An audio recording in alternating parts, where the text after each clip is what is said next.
Mars, and NASA said it was just a trick of light and shadow. And the more I watched this video, I stood there for about 15 minutes, the better it got, the smarter he was. Every question that would form in my head, he would have an answer for before I could get the question really formulated, right? And I'm like, this guy is really onto something. And I liked this better because it wasn't just lights in the sky, or somebody said this and somebody said that, and they said they saw alien bodies. This is something you could actually get good pictures of, you could actually test. And as an engineer, that really appealed to me. So I started following him very closely, listening to the Art Bell show on a nightly basis. And of course, Richard was on all the time talking about the face on Mars and pyramids and all this stuff.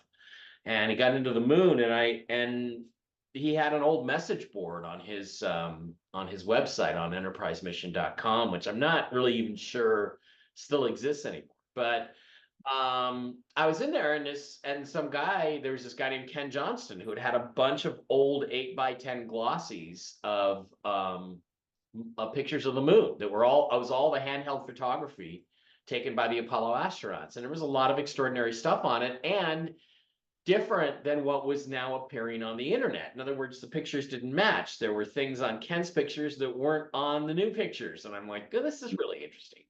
So I'm in the message board one night, and I'm, chatting and arguing with people. And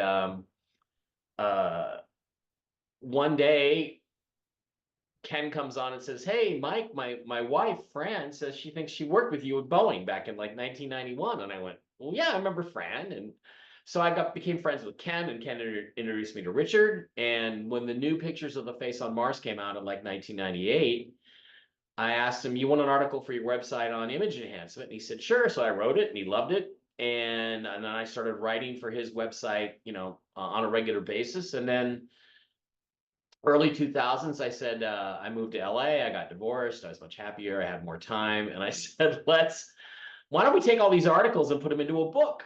And he had already written a very successful book called The Monuments of Mars, which was all about the face on Mars and that controversy. So he said, sure. So we wrote Dark Mission, which was took many years to complete, but it came out in 2007. It was really successful. And then after that, everything just kind of took off. I've written 9 more books since then. And then, Giorgio Tsoukalos recommended me for the second season of Ancient Aliens, and I got into that and started doing TV stuff, and now here I am, pissing everyone off, including him at this point.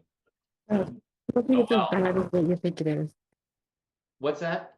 I don't think it's as bad as what you think it. I know what you're saying. Okay. But yeah, you do. You're strong. No, I appreciate that about you. Well, Nicole.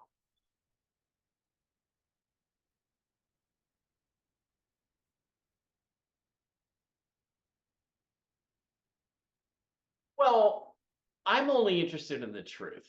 There's a lot of people in the UFO community, and I'm not going to name any names, Jeremy Corbell. I'm not going to name any names, but there's a lot. He's right. Stephen Greer. I'm not going to name any names, Linda Moulton Howe. I just want the FaceTime and the attention, and they don't give a shit if what they're putting out is true or not. And not only do I think that damages the overall movement a lot, especially when these people are presented as the sort of spokesman for the movement. Not only does that do damage to things overall because it reduces our credibility, it just isn't right. And I literally, can I swear on this? Can I use bad words? Okay, I literally don't give a shit whether or not I lose a TV gig, and I've lost several TV gigs because of my stance on certain things. I don't care. And they do, and they will massage their information to try to maximize the level of publicity. Now, in the last year, I've been lucky enough. I've been on Fox News a couple times. They've asked me about the Las Vegas UFO incident, alien incident here. They asked me about, Grush's testimony, and so, and if it means I don't ever get invited back because I take very strident, hard political stances or very strident, hard stances on certain issues, like the fact that all of the TTSA videos are explainable as conventional aircraft, which from my aerospace background, I kind of pretty confident about that. If that's what happens, then I just don't care because it's more important to give people the truth. And so, it seems like whenever I get blocked from one thing, like they don't like over there at Ancient Aliens anymore because of who I voted for. Okay, fine. Then I end up falling in the lap of working with the Y-Files folks. So it doesn't, and reaching more people actually. So, I just, that's why I piss people off, because I insist on the truth. And if the truth is, no, this video does not show an alien spacecraft dropping into the ocean, it's a drone going over the horizon. Okay. If I'm that guy, then that's fine. That's who I am. Because what you can trust then is when I say this is a UFO, this is a spacecraft performing with a technological level way beyond anything we're supposedly capable of, then you can take that to the bank. Then I've done my research, I know what I'm talking about. And if I'm telling you that sucker is something you should really pay attention to, then hopefully you can trust that. The rest of these guys, you can't trust them. I have and not to give you a super long answer here, Yeah. Marcus, but I'll try to cut it short after this. But there are people out there pushing the Calvine UFO photo. Okay, now I did a video and I've worked with some other British researchers that got me the information. That's the peak of a mountain called Farragon Hill in Scotland, peeking through an inversion layer, clouds. That's what that is. And there's no disputing that. And yet some people who have, I don't want to say made bank, but they've gotten a lot of attention for that particular photograph and that controversy, continue to insist that, oh, well, you don't really know what it is. Yeah, we do. It's the tip of a mountain. Okay, it's a mountain peak sticking through the clouds. So, and and again, I only say I can prove it when I feel like I can prove it. So, I piss people off because they stick to the truth and I stick to the facts. And the things where it's a matter of opinion, I don't know. We just had a horrible incident in our country here last week, a week ago, right now, basically. And there's a whole bunch of people who haven't denounced it in the UFO community. And if that's the case, look, it just seems clear to me that the same people who've been lying to us about UFOs for 70 or 80 years are lying to you about what's going on in the world politically too. And people say, well, I don't want to mix up my aliens and my politics, but Marquise, it's a political question. The question of whether aliens are here, it's a political argument. That's what we're doing, is we are debating and arguing about UFOs and aliens and what they mean. It's a political debate. It's the Face on Mars discussion has always been a political argument between the independent researchers and the liars at NASA, the government establishment, right? And so you cannot separate those two things. And right now we have this interesting agenda for the last 5 or 6 years where the government has a specific agenda about aliens and UFOs. And to my mind, when they come out and say, this is what we think about aliens, we should assume the opposite. Because at this point in my life, I don't trust anything that comes from any government agency anywhere. And I don't see how anybody could. It's got a brain. And I know you guys have brains. So anyway, let me get off my soapbox and try to be more direct in my future answers here. No, I think that's awesome. By the way, we appreciate raw, honest conversation. So you're in a safe space here, man. We don't have any ill will towards anybody who has a perspective on something. If it makes you feel any better, Mike, going back about 3 years ago, they came after my professional license as a mental health therapist. I had to put it in exempt status over a political statement I had made. And it was not far, like, whatever. It was pretty sensible. But yeah, so I appreciate what you've given up to and all this. So it's a lot. But Well, yeah, it's okay. I mean, after I called COVID bullshit, excuse me, sorry. After I called BS on COVID and said, look, there's 3 or 4 different cures for this, and it's just the flu. I mean, all of a sudden, some of the shows there were people that were there after Truth Behind the Moon Landing, which is one of the shows I did where I played the crazy conspiracy guy. There were several people anxious to put me in new shows, and all of a sudden that talk dried up because I took a stance against the state-run media. Well, so what? Okay. So we lost Cole. Let me just, for the sake of YouTube, not that I particularly care, I'd speak to your medical professionals about all these different things. Everyone has a perspective. Mike, your views do not necessarily reflect the views of the show. However, when it comes to any kind of, I wouldn't be the one to know. I have no idea about that stuff. So you Right. seem to be somebody who's more connected and more. Obviously, you're a scientist, you're an engineer. You have experience in technology and, of course, in engineering. So I would say that if anybody has a view that would be more informed than an average Joe like me, or Bob, as some people call me, it would be you. So I'm gonna have to concede to you. You don't have to defer to me on that basis, but I would like it if you would listen to me. Like if you get sick, there's certain things I would recommend you try to cure your illness. And I'm a young guy. Honey yeah. and I know tea, you're indestructible at this point, right? So far for now. We'll see. Just wait till you turn 50, man, and everything falls apart. Are you 50? I'm actually older than 50. Yeah. No way. I don't want to scare Nicole away because I think she's kind of cute, but no, yeah. you are not. There's no way.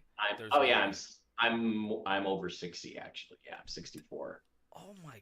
I know. I mean, it's good genetics or something. Yeah, but why lie about it at this point? So, Jeez, yeah, man. it's good genetics. I don't know. I appreciate that. I have some wrinkles. It's not a 4K camera, but yeah, I know it ain't healthy living. I can tell you that because all I subsist on is Dr. Pepper, bagels, and beer. That's pretty much. Yeah, well, I'll tell you what, man. You could be the president. So if you don't know. so okay. Yeah, so, any of us could be a better president. I got a rock in here somewhere that could be president.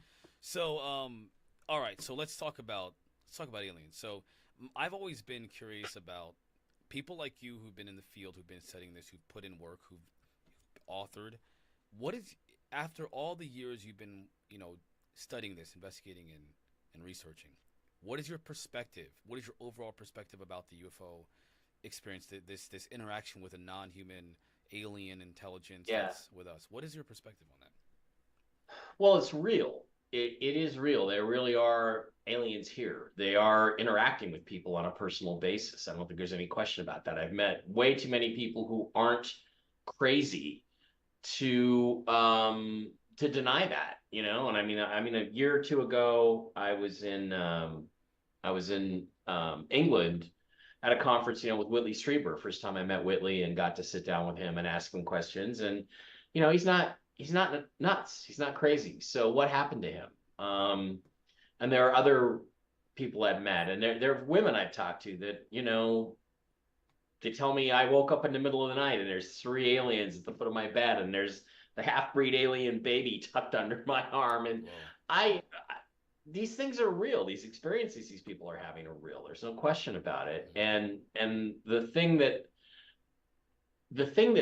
irritates me and gets under my skin the most is like people looking, again, we keep coming back to government, the same people who've lied to you since at least Roswell, and probably before that, probably Cape Girardeau in 1942, for answers. Why are we, just this whole disclosure thing is ridiculous. Government is not going to tell you the truth. They're going to tell you some version of the truth that they want you to believe for their own, probably not in your best interest purposes. So what does it sound like, Marquise? Say that again. I said, who does he sound like when it comes to it? They'll ask me as soon as I hear it. I'm like, Sounds not like the you. government. You don't Sounds trust like the Coley. government. She's been telling me this for since I've known her. So. You must be an Aquarius, Nicole. Anyway, so I'm just like, that to me is the most retarded narrative out. Oh, that was a bad word. Narrative out there. Like, why are we listening to these people? Why are we asking for disclosure? They're going to lie to us. Yeah. Like they lied to us for 60, 70, 80, 100 years, and probably even into ancient times about this presence. And then the most important thing about it for me is, look, there are people I know that think the aliens are good. I worked with a guy named Stephen Jones on a great show called Uncovering Aliens back in 2014. Great show. If you ever get a chance to watch him on YouTube, it's only a few episodes, but watch him.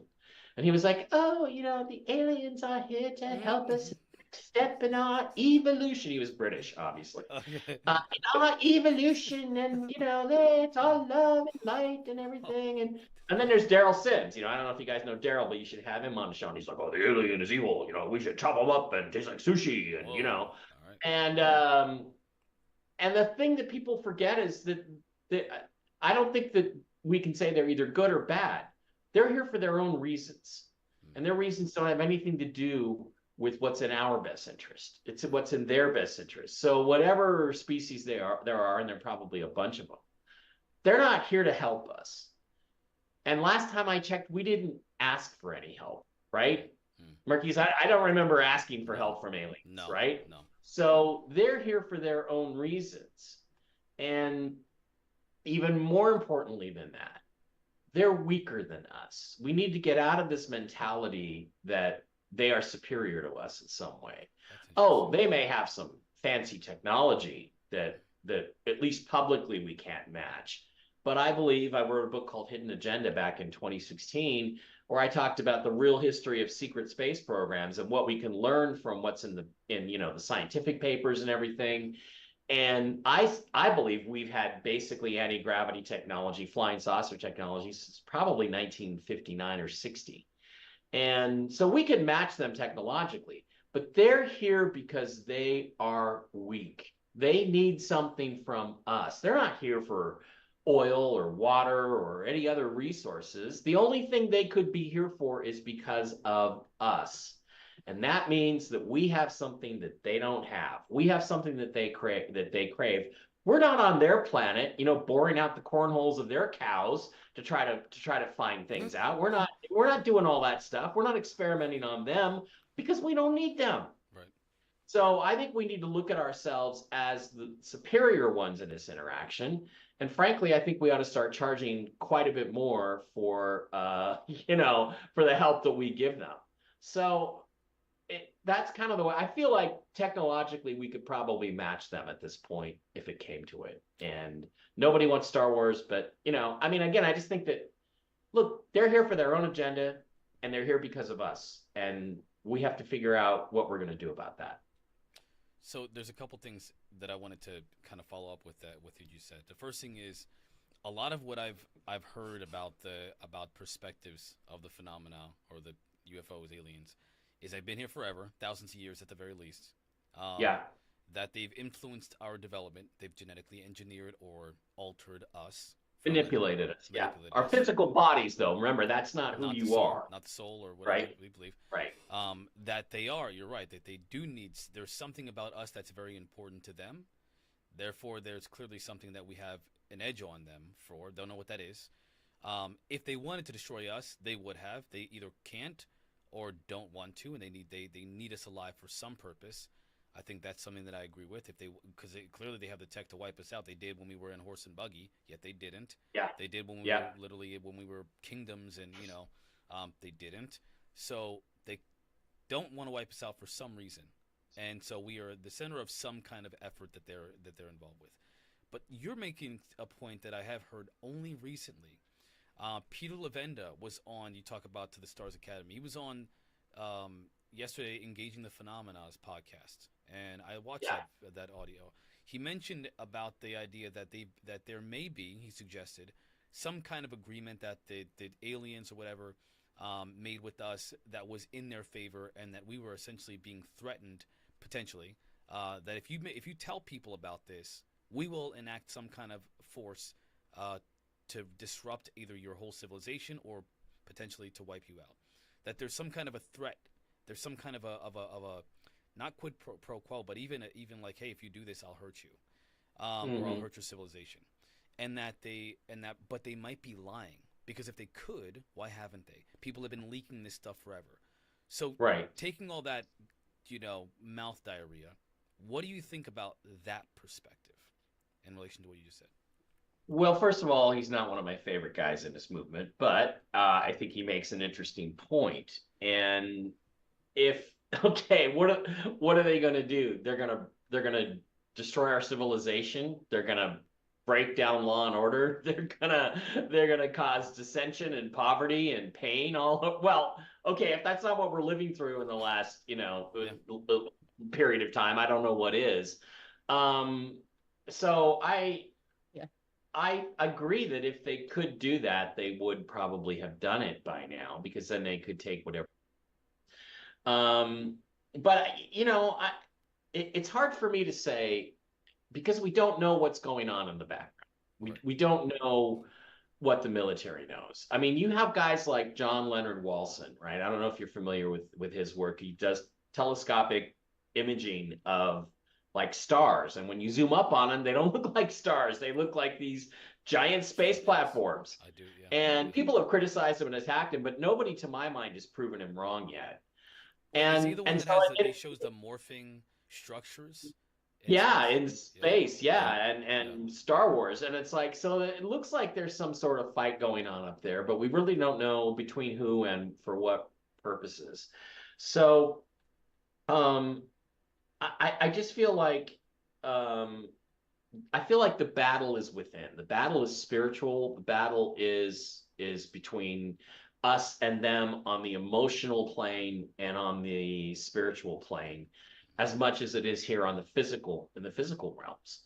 Because look, you hear these stories about Dulce, and you go down the levels and it gets more demonic each level you go to, and if below level 5 you speak the words Jesus Christ, then they kill you. And I'm like, well, what does that tell you? What does that tell you about who they are and what their perspectives are? And aliens are probably a lot like people. There's probably some good aliens, and there's probably some bad aliens, and there's probably some aliens you want to have a beer with, and there's probably some you don't.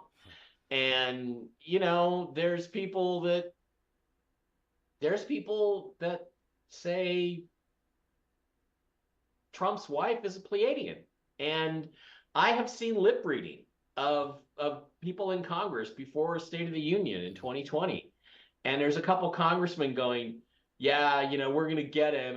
And his Pleiadian, she's not going to get away either. I mean, you can see the lip reading. And there's another one I've seen in 2016 when he won election, and he's up on stage and he turns to her and he says, it's like peering through your time machine. So Melania Trump has a time machine. I mean, I'm just saying that there's so many things going on in the background that we do not understand, that we are not privy to, that we don't know what's happening, that that story could be true, or it could be something completely different. I mean, don't forget, you know who Robert O. Dean is? Have you ever heard that name? Yeah. Bob Dean, yeah. He said he walked up and down the corridors of the Pentagon. Yeah. Yeah, he's a huge follower. I like him. I know he's passed away now, but I know he passed some of my books to people in the Pentagon, which is flattering. But, he tells the story. He used to work at NATO headquarters in Brussels. And one night, he's on watch waiting for World War III to start in the big watch room.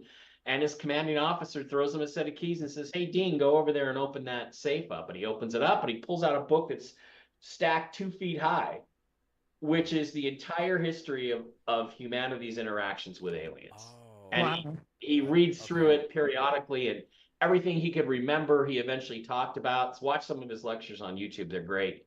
So the truth is, so much is hidden, right? That we don't know. Lavenda could be right. That could be it. Or he could be completely wrong. I could be completely wrong about what I think. We just don't know, because so much has been hidden from us. And what we have to do is not disclosure, which is providing information on their terms, the MJ12 or whoever's been hiding it. We need to force the information out on our terms. That's exactly, I call it exposure, forced disclosure. Or it's just I fun. worked Yeah. on the team. Yeah, that's the only way we got. That's exactly it. We Because took it's just right like out of my mouth. it's just like the Kennedy assassination. They're Mm. only going to give us that which serves their agenda and that which serves their narrative. They're not going to give us anything remotely approaching the truth. And the truth is what we need to be pushing for. What do you think about AI's involvement? Will we ever get the truth now? AI's involvement? Yeah. And Uh, humanity, like videos, like there was a time, like, I've gotten UFO videos where we didn't have all the maybe CGI, but then you could just like lift it up and you could see it was like. mhm. So I the technology, like how ever again do we trust, or do you Any think that there's going to be a something put in, like implemented in there that's going to detect AI? Or I mean, it seems like it's getting to a murky point. It is because you can't trust anything. And it was bad enough when we just had CGI, right? And we get a Right. video of the flying saucer wobbling all over Mexico City, which I think is real, by the way. Um, and we could say, well, it's probably CGI because of this, that, or the other thing. You don't have that anymore because AI is now becoming so sophisticated that it can replicate. It can have me doing anything, saying anything. You can have it, it can, so they can create these false images that There's are somebody in the UFO community, and she came out and said she had an hour worth of terror, that they not only had her daughter's voice, like the AI did, like it was her, how she would answer things and things like that enough, Yeah. um, where they convinced this mother she was kidnapped and she needed to get this money. And I mean, she said it went on for an hour, yeah. that pure terror. Well, personally, I'm into the AOC AI on P Hub myself, but I have a thing for AOC. I can't help it. She's a Libra. I can't help myself. Did I get you with that one? Oh man, that's you No, are I quite the mean, ladies' man. I'll there give you that, man. there are some good uses of it for AI. If you see the Oh pictures man. of AOC and Lauren Oh. Boebert, those are Oh pretty hot. my god. Anyway, yeah, they exist. Um, Yo. Oh but no. it's like, yeah, you can't trust. I mean, the only way you can trust a sighting anymore Yeah. is going to be if you have multiple witnesses, Right. all real people, all people that aren't crisis actors, right? We can establish oh, this wasn't the same person that was at Sandy Hook saying their kid got shot. This is somebody else, right? This is not the same people over and over again. Like real people have a real sighting, and everybody takes it on their separate videos, and we can corroborate their testimony with what is on the video they give us. And that's about the only way it's ever going to work anymore. And heck, even those people could be AI generated now. But so you bring them to a conference and you have six people tell the same story. That's going to be it, right? See, I And have an issue with this because there's a we talked about this last week, right? Where a lot of people say, like, listen, we want the government to tell the truth. They've been hiding this thing. They've been keeping it from us. We want them to tell the truth. But you and I both know. I mean, you just said it. I'm with you. If they told us the truth, I wouldn't trust it because how can you trust that they're going to tell us the truth when they've been lying to us for so long? So is it the exactly. truth or is it the truth they want us to believe? I would be more prone to believe it's what they want us to believe versus the actual truth. And so it's there's kind of this like feedback loop of dishonesty where no matter what they do, they as in the government, we won't trust it. But also now with AI, video evidence can't be trusted. I've seen videos myself where I'm like, that's clearly not real, but it's convincing. And it's not. You have to be able to understand how when there's a real event, the nature of the craft, it doesn't do what some of these AI videos do. They're not so blatant with they're more discreet. Right. They're far more elusive in their appearances, and they have a very specific kind of pattern of behavior to their flight. So when you see the UFO videos, they're too clear, they're too real, they're too obvious. That's clearly not. You can't trust that stuff. So could we really Right. trust a video? I don't think so. The only thing that I think would make anyone believe is ongoing open contact with a non-human intelligence where there's a real legitimate effort to communicate with humanity as a whole. I don't think we would trust anything else. A landing on the White Even House lawn isn't going to work. You know? No, it's not. You're right. And even even the Independence Day thing where you wake up and there's the big ships over every city. Yeah. That's Project Bluebeam. How many people are going? Oh, wait a minute, Project Bluebeam, right? Everybody knows. Well, that's actually technically the second coming of Christ. But either way, That's it's what all they're going to use it as. Yeah. yeah. So it's like, well, technically, Project Bluebeam is a holographic projection of Jesus Christ, supposedly. Mm-hmm. But Or was it? they It's could supposed to be also Allah because they were going to use it in one of the wars to trick them and have their savior come down and present that through our blue beam technology. Well, right. And, look, I mean, I hear things, and most of the time it turns out not to be true, but I hear things from people. I don't have any deep intelligence contacts. I'm not Yeah. one of those. I'm not Stephen Greer, find him on Grindr. No, I'm just kidding. Oh I'm man. not him. We say we call him something. Oh man! Go ahead. What do we call him, Coley? You know what? I don't know if you can hear me because of my phone. We can hear you, Oh, Coley. what is it? No, Dr. Longshong. We call him Dr. Longschlong. You know the pictures But that were leaked. I The just leaked found this Dr. out about him Longschlag. last Oh, week. you must be on certain dating websites. Yeah, we've seen that. He's It was the worst not. Thomas. Thomas posted the images from his dating website, the app, and a Yeah. bunch of his chats and stuff like that. He posted it on X last year, I Yeah. think it was. So Yeah. yeah, it was pretty obvious. Anyway, but look, somebody's preference is not a No, reason to that's not. But the point is You that it's know. like he clearly But- there's some other things going on. Well, the thing is that when you have stuff like that in your background, you can be manipulated, right? If you've got secrets, you can be manipulated. That's why, as far as I know, I don't have any secrets. So it's like, I get threatened. Well, you sent me, and I'm gonna put You that. just post it out there and don't care. Like I love that. Yeah, I well, watch your post sometimes and I'm like, no, I just sit back and crack up and I'm like, Look. there's nobody that says it like it is quite like Bara.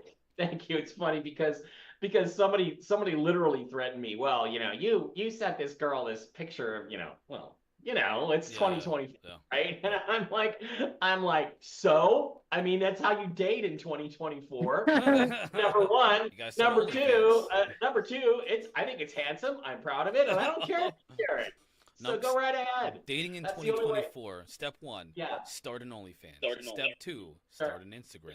Like it is an interesting world we live in. That's for sure. It is bizarre. It feels like we've lost our way as Yeah. to the way things are supposed to work. But there was a question back there in the beginning, Marquise. Well, Yeah, what sorry. was the, So the question I was was getting to something. yeah, we got.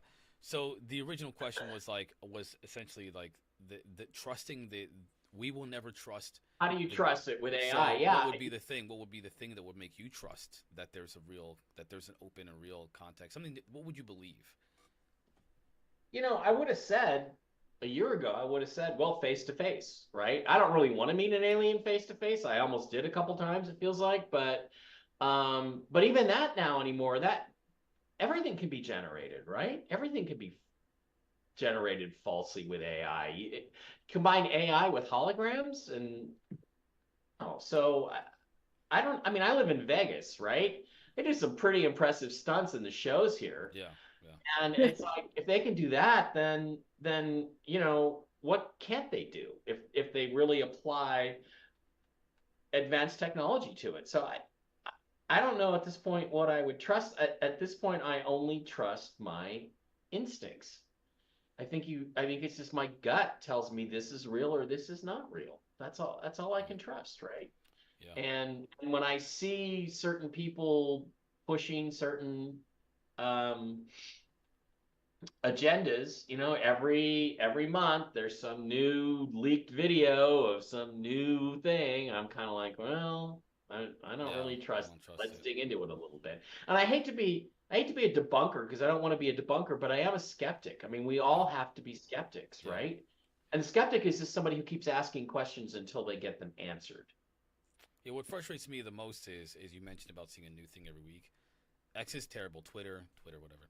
Twitter's terrible because I've actually been pretty sad to see the last year it's kind of changed the entire atmosphere of the UFO community, if you will, where now there are some what I used to follow as credible researchers who posted really good information, things especially from the past that I've missed, documents and researchers and comments from experts that I missed over the years myself. And now all of a sudden they're posting a clearly fake video and asking, Yeah. "Oh, what do you guys think? Is this real?" That dilutes I the know. entire thing. It makes it look Right, so but- cheap. to Well, even look at. I know. I mean, What you know, if though is it's kind of an like an evolution process. So when I first started off, I look at the beginning, I'm like, oh boy, I was so naive about the whole thing. And then it's like slowly and slowly and slowly, like you go through and it weeds them out because I thought, who could make it up? Who could be in this field and make that? Nobody can make this up, you know? Yeah, people do. They really make the Well, like, yeah, it's just to get clicks and attention now, as opposed to getting to the bottom. I mean, you know, Linda Moulton Howe last year was pushing all these pictures of this secret NASA contact who told us all this stuff and why we couldn't go back to the moon. And, you know, he sent her these pictures of him working for NASA, and they were pictures of Ken Johnston, the guy I talked about earlier that introduced me to Richard Hoagland. They were all Ken's pictures from when he worked at NASA and tested spacesuits and stuff. I'm like, Linda, that's fucking Ken. That's Ken Johnston. You know, that's not Joe Schmo or whoever ends. But she just goes with this whole story, and it was sensational. I mean, she was getting hundreds of thousands of views, and it's like, okay, is that what we've come to now? Is that our integrity is now for sale? I mean, it's just like I don't know if you can trust anything anymore. Nobody questions anything anymore. And you know, I mean, you look at the new spokesman, Grush and Elizondo, the new guys, and oh they God. both have U.S. intelligence connections. So They're you, is that They're something counterintelligence. I They're know. counterintelligence. me and Coley They're have they're paid liars. me and Coley debate about this all the time. I will listen, Mike. I will never judge you for your perspective. Please do not judge me. I will say this though. I am You're wrong, Marquise. You're wrong. You can say I'm wrong. You can say I'm wrong, because I don't know. You know for sure. I like Elizondo, and I think that I personally think that from my perspective, Grush and Elizondo, they're saying things that I personally have always thought anyway. They're elucidating things that before we didn't understand. For example, Elizondo's 5 observables. That's a pretty good way to judge a UAP sighting or UFO sighting, and I like the UFO term too. That's a good way to judge a it. UAP. What is a UAP? That we don't use. So that's if I were to just like, if I were to go with their logic, and I don't think it's really that relevant, but the logic is that these things are not flying. If you look at the and you're an engineer, No. you understand physics. Yeah. Physics says you can't. but we actually have them labeled like ILS. I promised I would bring it this week and I forgot. Doty gave me the 2 classifications that there are UFOs, you and just mentioned like Doty, but Doty Congress. is also counterintelligence. I mean, he's from the intelligence community. I'm not saying that. He's right. retired. He's retired counterintelligence. But look, Yeah. having hung around with Doty, I actually trust Doty more than I trust Elizondo and Grush. See, to this be honest. that's what Yes, confuses me, because yes. Doty he literally misinformed people, and he admitted to it. And I don't listen. I don't. Yeah, have but that guy anything was against under a Doty. contract. Wait, hold like on, he, hold on. I think he was kind of. Well, let me you know. just for the record, please allow me to, because I don't want to be Yes, misinterpreted here. You're gonna have to mute me. No, you could interrupt me. I want it. We can do this all day long. It's great. We can do this all day long. I don't understand. In my mind, it seems like a somewhat of a double standard, but also almost like we're gonna miss something here, because I don't think Doty is lying about everything. I think that No. he admitted, hey, listen, I was doing this thing for the purpose of deceiving the public. Now I don't want to do that. Okay, I'm taking him at his word for that. But then we got Yeah. Well, somebody he who didn't comes say out. he didn't want to deceive anymore. He didn't say that. Well, did he? he made it. I've seen interviews with him where he said that at this point he doesn't have a purpose or need to do that anymore. Now he says he can.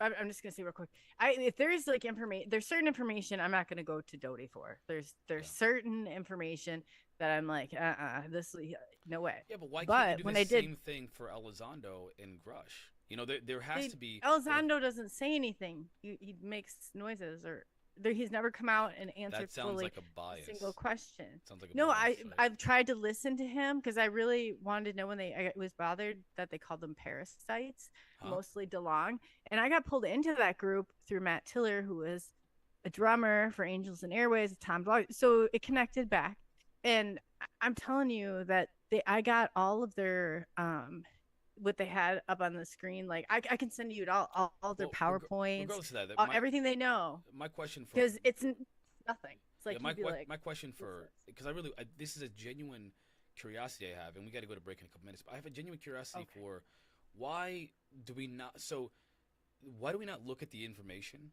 and judge the information and not the person? Because in my and I'm just a lay person, but my personal research has said, Elizondo, forget about the person. The information is legitimate.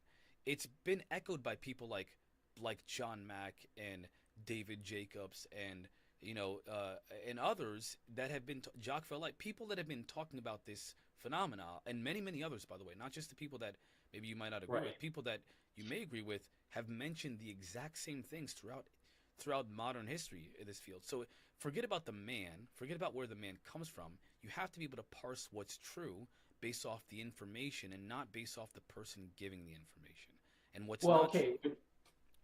which to me tells me two things: that A, all they're doing is going through what's already been put out there, and they're taking bits and pieces of it. Like, I'm not going to mention any names, Right. CG, but and then putting together a narrative, putting together a story. And in other words, it's not their original information. It's like you said, it's confirmed by stuff that was out there. Let's face it, Marquise, that stuff, Valley and people like that, and these guys, that was the 70s and the 80s.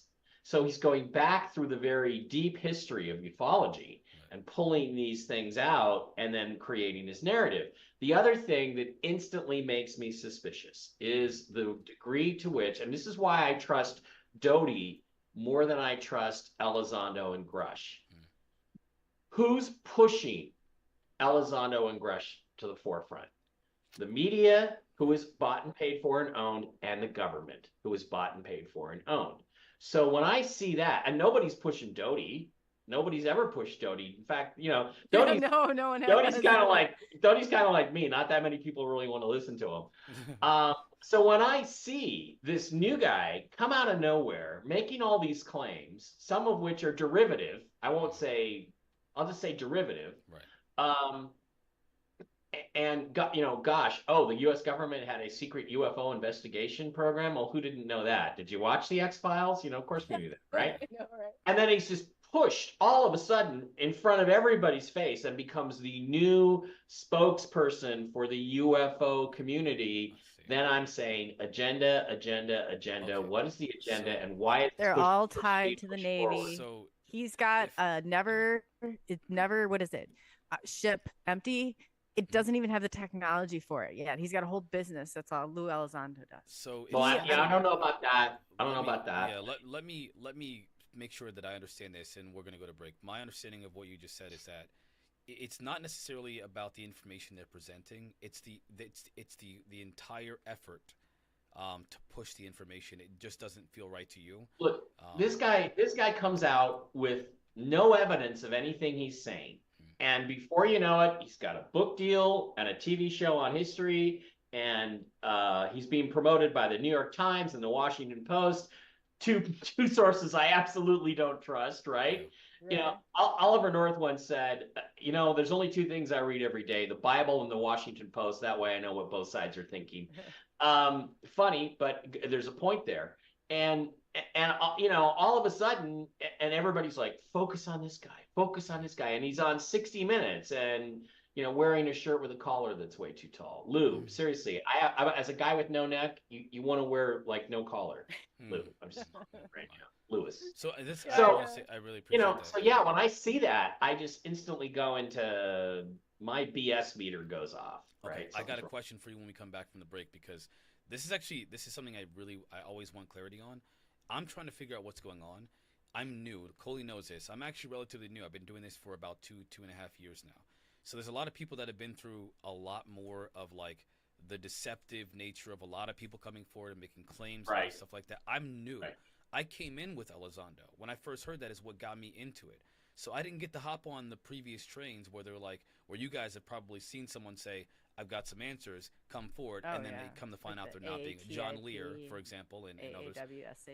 Yeah. So there's a lot of I didn't see that. So I'm trying to gain perspective, and I believe that these conversations are what help other people kind of guide them towards looking at these things objectively versus, well, this is what I believe. This is what I want them to be objective. I want people to really look at what I say, look at what you're saying, and never say, oh, I think what he's saying is true. No, what do you believe? What's your truth? How do you look at this objectively, and disassociate yourself from one person's belief and perspective, but take it all as data. That's what I want to do. That's where I think we balance each other out, like right there. Yeah, and I've been doing this for I was like, so yeah, it's great because then you have a curiosity and you can help more the general public to understand. If I'm just throwing out, or we're just spewing out things like normal average people have no clue what you're talking about, then we aren't going to reach those people. And and I'm going to give you a question to think about before when we come back. We'll get back to it.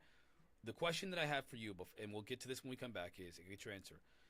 What would make you believe that Grush and Elizondo and others are telling the truth? What is a thing that would make you believe they're telling the truth? Because now we got the government, right? The government can't tell us the truth because we can't trust them. We got that. And now we got Grush. What would be the thing to make you believe them? So we'll stew on that for a second. We'll be right back, guys. We got to go to our first break. We're about 4 minutes over because this is good stuff. So hang tight. We'll be back with Mike here in just a moment, everyone. All right.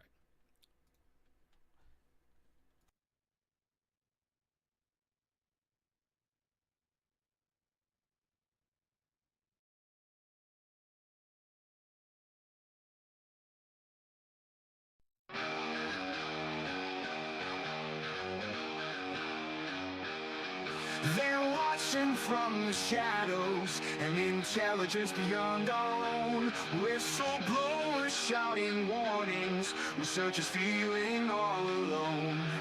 We're blinded by our arrogance, thinking we're the only ones in control. But they've been among us, preparing for their role.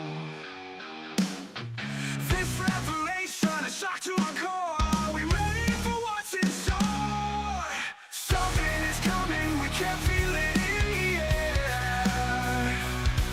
Our force so powerful, beyond compare. They've been trying to warn us, but we just don't care. We're not prepared, it's too much to bear.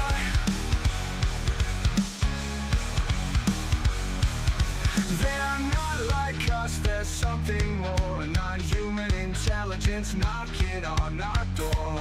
Whistleblowers risk it all.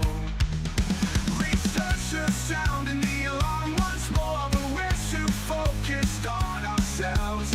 Blind to the signs of what's to come. Will we wake up in time, or will we be left numb? We've been warned, but will we listen? Something is coming, we can feel it in the air. Our force so powerful, beyond compare. They've been trying to warn us, but we just don't care. We're not prepared, it's too much to bear.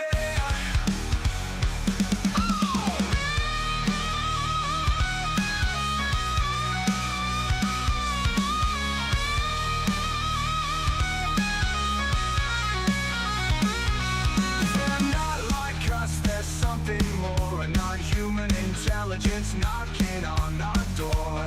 Whistleblowers risk it all.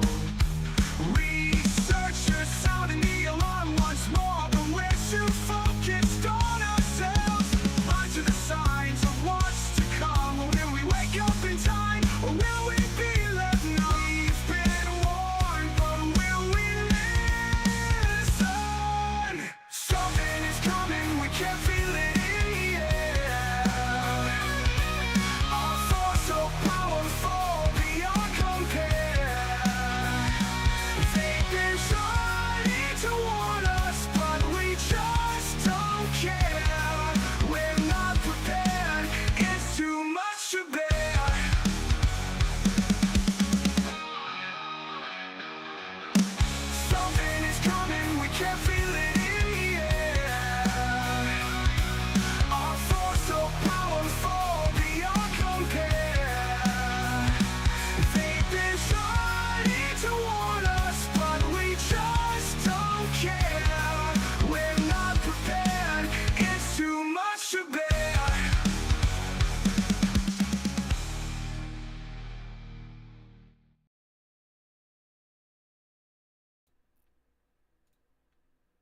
All right, ladies and gentlemen, we are coming back. I'm going to bring back Coley. I'm going to bring back Mike.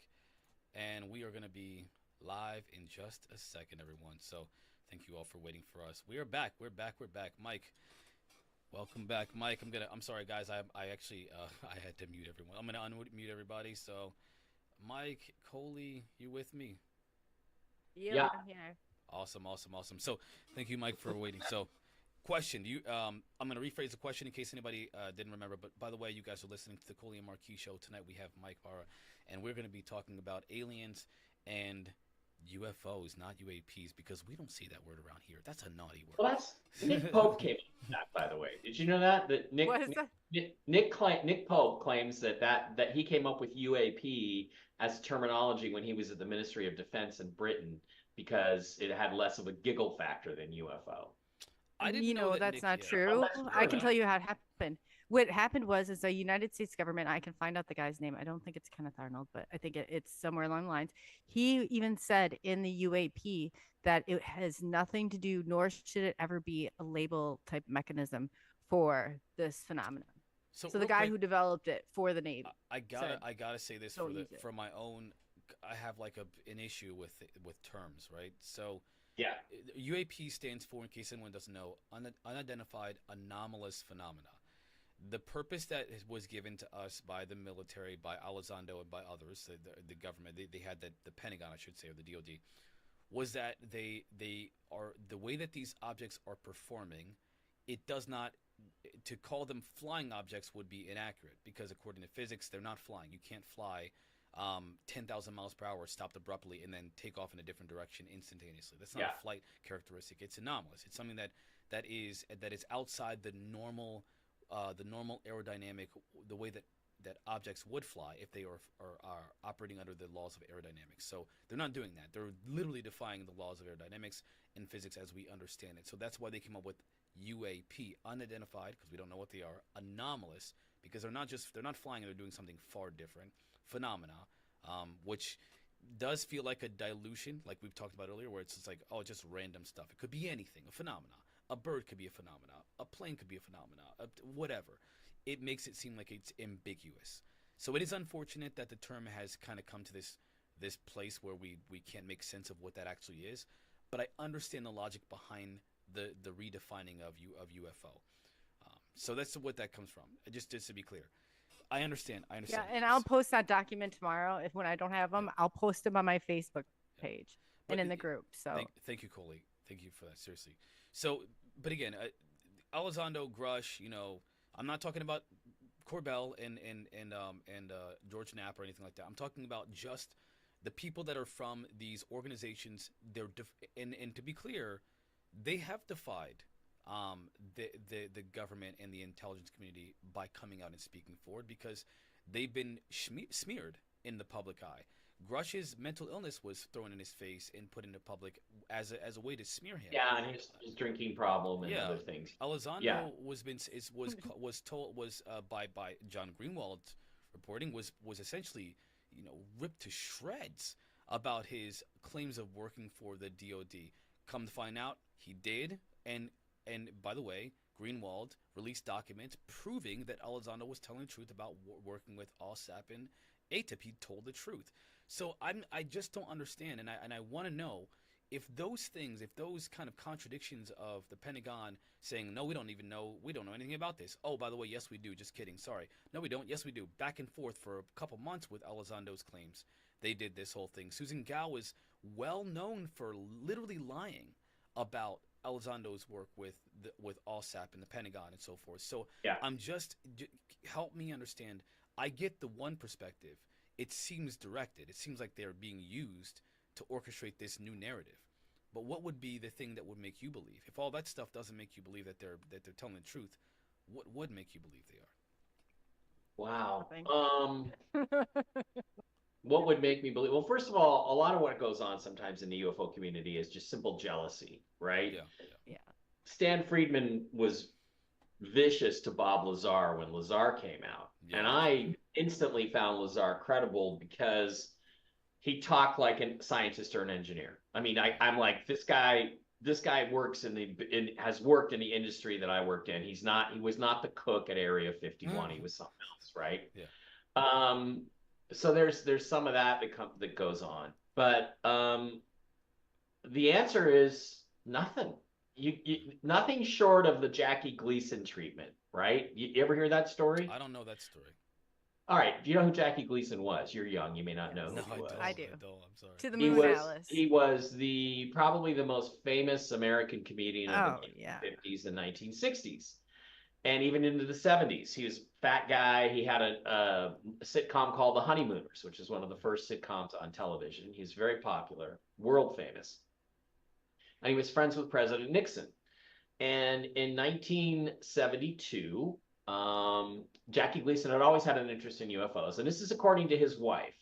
In 1972, Nixon used to vacation in Florida. Jackie Gleason moved his production to Miami Beach. He loved living there in Florida, and they were golfing buddies. So they were out golfing one day on Nixon's vacation, and he said, "You know, Dick," they used to call him Dick. Not something you would do anymore, but you know, I'm really interested. I'm really interested in UFOs. You know, do you know anything about UFOs and aliens? And Nixon did not respond to him. And then later that night, there's a knock on the door about 9 o'clock, and it's Nixon. No Secret Service, just a car. Nixon. He says, "Come with me." Jackie Gleason goes with Nixon. They get in a car. Nixon drives to the Air Force Base near Miami Beach. It might be Homestead. I don't think it's Homestead, but it's one of the other Air Force's base. Eglin, maybe? Elgin or Eglin, E-L-G-N. Anyway. And they pass through security, and they go into a building in the center of the base. They go inside. They go inside another area where Nixon, you know, has some sort of key card to swipe. This is like 1972. Key card to swipe in, and they go inside this refrigerated room, and he shows him what Jackie Gleason initially thought were children, bodies of children, because they were only 3 feet long, and they were all aliens. Oh wow! And they stood there, and Nixon never said a word about it. I have heard of He this. showed him this, and you know, Jackie Gleason's wife published this after his death, not in a book, nothing. She just started telling people, reporters, this story that her husband had told her. So that's what it would take. It would probably take. Awesome. That's awesome. It would take, you know, let's pick a guy. It would take Trump showing up at my door saying, "Come with me, Bara." I get in, we fly in his plane, we go to an Air Force base. He walks me into an Air Force base and shows me the alien bodies. That I would believe. It really, because the thing is, after probing, you have to do some sort of probing. Wait, what kind of probing we talking about? We know what happened to Whitney. I don't know. We'll ask them for their instruments, because I don't, just even the amount of bodies, like I have to know more. Well, Nicole, I'm going to leave the probing up to you. I'm not getting probed. I once turned down a porn star offer that wanted to probe me. I'm a virgin. I'm staying a virgin. That ain't going to happen. No probing at this point.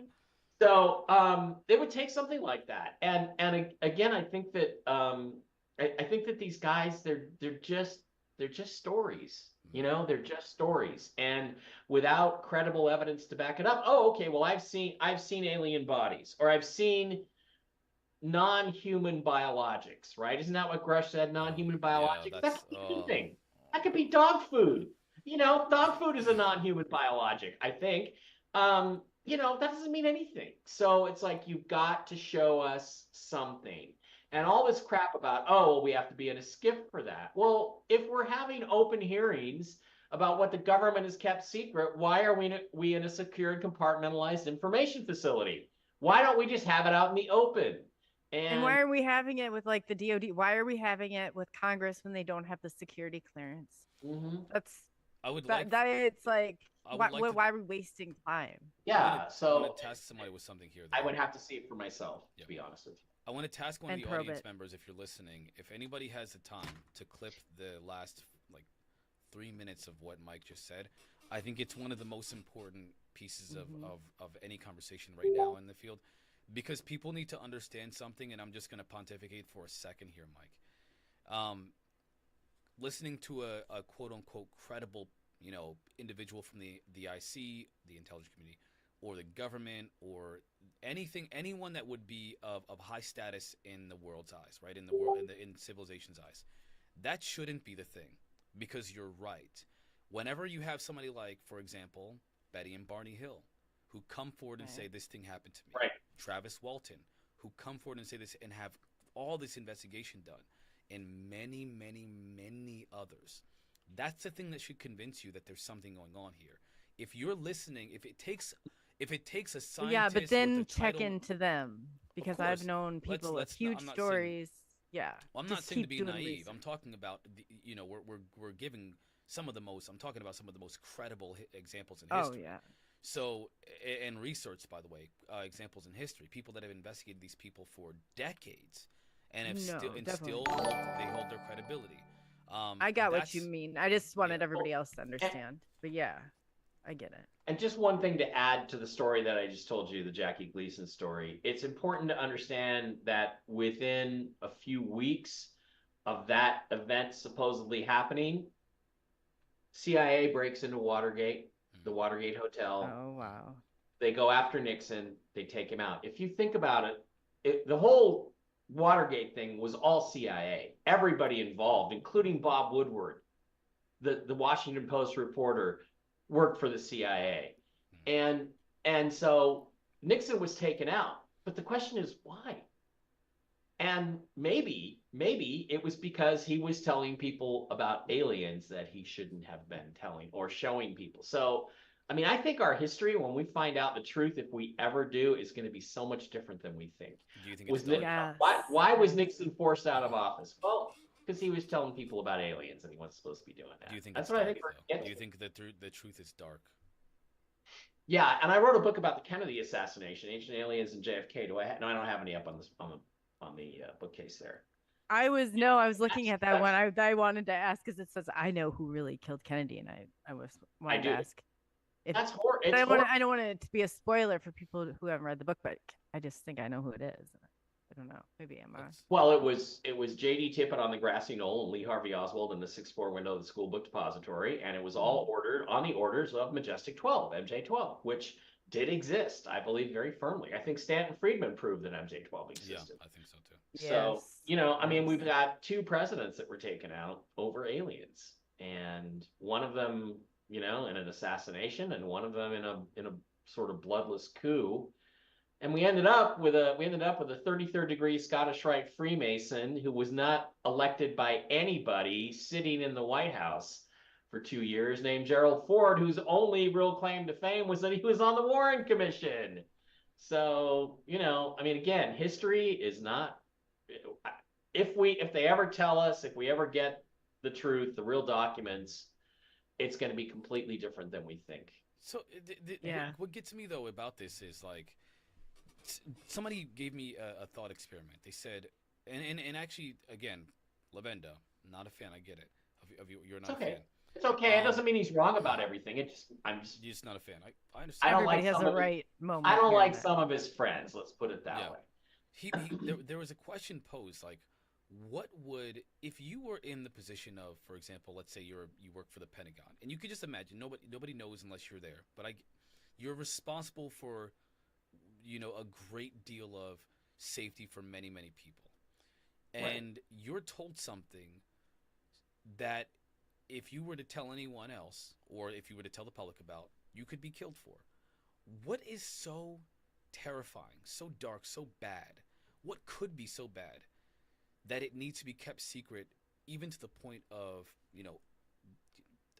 How would you respond? Well, how would each of you respond if that were the case? What would be the thing? I can tell you how I would respond. To what though? What's the thing that's so? Why keep the secret so strongly? Right. Why? But if you were in that scenario and they were trying to keep that secret, I've had it happen before where I've had leaked documents. And you know what I do? I envision myself getting those documents and running as fast as I can with them and giving them to the public. If the documents are, hey, there's a body somewhere, that could be disputed. Who cares? If the documents are, hey, there's a craft and we have one, that's been disputed. Who cares? But if the documents were something, for example, there's an alien race that's not alien, but they're as much interdimensional or other frequencies, the multiple dimensions, whatever, and they are interested in the human soul. That's pretty dark. That would be Yeah, a you pretty go darn past good reason. Mufans, like Yeah. So my yeah. question How is, about what is it? What could be that scary? What could be that terrifying to keep? how about the human race actually evolved on Mars, and Mars is actually not a planet, it's a moon of what they for Earth that used to orbit roughly in the same orbit, but there was a war and that planet exploded and destroyed the civilization on Mars, which is where we see the pyramids and the face on Mars and all this stuff. So they came here to Earth and altered their genetics to adapt to our planet, and that's where we came from. If you tell people that, the first question that's going to come up is, excuse me, planets can explode? We live on it. Was it blown up or did it blow up on its own? And what does that mean about the asteroid belt? They'll have their crucifix out ready so to all of spray it with society, holy water. yeah, all of organized society could collapse. And anybody who's in power, you introduce a politically destabilizing element into the body politic, something that inherently destabilizing. The only place the people at the top have to go is down. Okay, so they are not going to want that information in the public domain. They are going to fight and die to keep that from happening. And that, I think, is a reflection of what is going on in our country right now politically, because I think there's somebody out there who's a huge threat to the established power structures. And there's that is what has got to be stopped. So I think, I mean, I honestly think, guys, we're in really dangerous territory right now over the next 3 months. We really are. And You know, people think this only goes on at like a higher level. I ran for city council in my local area, and let me tell you, from windows being smashed out to they did not want me. They did not want me, and they made that quite clear. And that's how, I mean, if they run like that at right, yeah, local government, imagine yeah, they gave you the wrong phone and number, dirty. Totally. right. And Marquise, the other point you just made is the other thing is, well, people are being abducted in the middle of the night, Right. and the ladies' eggs are being stolen, and hybrid babies are being made, and we can't do anything about it. People lose faith in government. People may not even want to go to work the next day. They're going to quit their jobs. You made that point. And the other point is, or the alternative to that is, well, we've known about this all along, and we helped them. That's it. So either one of those, all three of those scenarios are. How do we help them? That's why we're going to shut this down. How do we help them? Well, we had agreements with them. We said, oh, I mean, there's rumors that there were these agreements. You can abduct X number of human beings for your experimental purposes on a regular basis, and we won't say boo about it. Oh, I get what you're saying. I thought you were talking about to the people. Yeah, like you're saying we cut a we deal. knew all about Well, like, right. yeah. We knew all about it, and we sold you out. We sold you out, ladies and gentlemen. That's not going to fly. So look, I have a friend. He's a very intelligent, armchair philosopher. He works in the tech field as well, and he is evolution is king. Everything else is not true unless he physically touches and works on it himself. It doesn't matter. He doesn't care what it is. I don't care what this guy says, that guy says. Doesn't matter. But, and you'll understand what I'm saying here. But when he heard that there was a person, and he respected me having these views about not, aliens and stuff. But when he heard that there was a guy, for example, from the intelligence community, David Grush, that worked for all these different 3 to 4 letter agencies, that is, at least in the public's eye, defying his the people that he worked for, to come forward and make claims like the government has has biologics, bodies. He has mentioned the word bodies. Mm-hmm. That the government has craft that are reverse engineered from these non-human intelligences. It doesn't matter how we see it. How the general public sees this is, oh my gosh, maybe there is something real to this thing. And it's not what the kooks say about the reptilians, and I don't think we're kooks for thinking that, by the way. But that's how they see us. No, I agree. see us as kooks. Now it's brought credibility to the belief or the perspective that we're not alone. Don't you think that's a good thing? Either that or they're complicit people, and that's the way I tend to. I don't think if they're going to do these experiments, why not have a team of our own You know what I mean? Like of experiencers that I you think can that, to trust be and honest, Coley, embedded. I don't, Like, I why don't think, can't we? I think that Mike said this earlier. I don't think, I love that you mentioned that treatment you mentioned. Can you tell me the word, the name of the person again? The person that the treatment that you said that would be the thing that would make you believe. Oh, Jackie Gleason. The Jackie Gleason treatment is Story, probably, that's yeah. my favorite. That is my favorite thing, right? That's literally one of my favorite things ever, because I think And for he's us, so politically incorrect. I just love well, it. that was He just perfect. anything came That was blurting. I perfect. love it. Because for Mhm. me, for us, for people like us who we don't need the government to tell us anything. We don't trust them. No. No. That's it. No. That's what would help us more. For me, it's a little different because I've had experiences. But for people that are researching, that is it. Now, for somebody But this like is my what I'm friend, saying is that maybe if we go and correct it, like, hey, watch these hearings, but let me explain to you, like, you just, because if you're just gonna watch those, and this is like your UFO maybe 6 months out, you're gonna buy, and you're not gonna know what is been disproven and what has been proven, because you have to watch this it's about thing and awareness monitor for it me, for right? years. Awareness is, I Yeah. think, most important. That's what I wanted to ask you, Mike. Like, what do you think? Do you think it's important for the public at large to be aware of this and to believe that it's something real? Do I think it's important?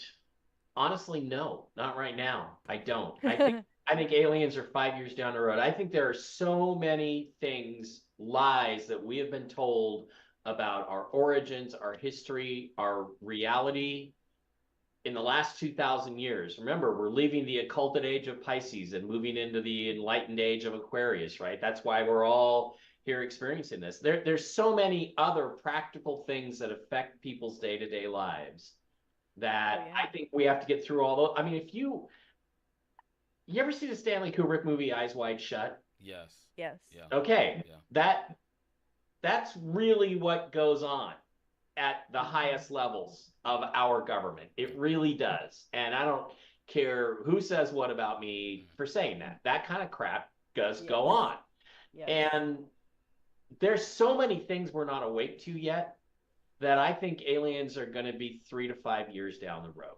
I think that they're laying some groundwork, whoever they are, for it now with people like Grush and Elizondo and all this stuff. But man, I think we're going to get hit in the face, and they're not going to tell us everything. They're not going to tell us the worst parts. They're not.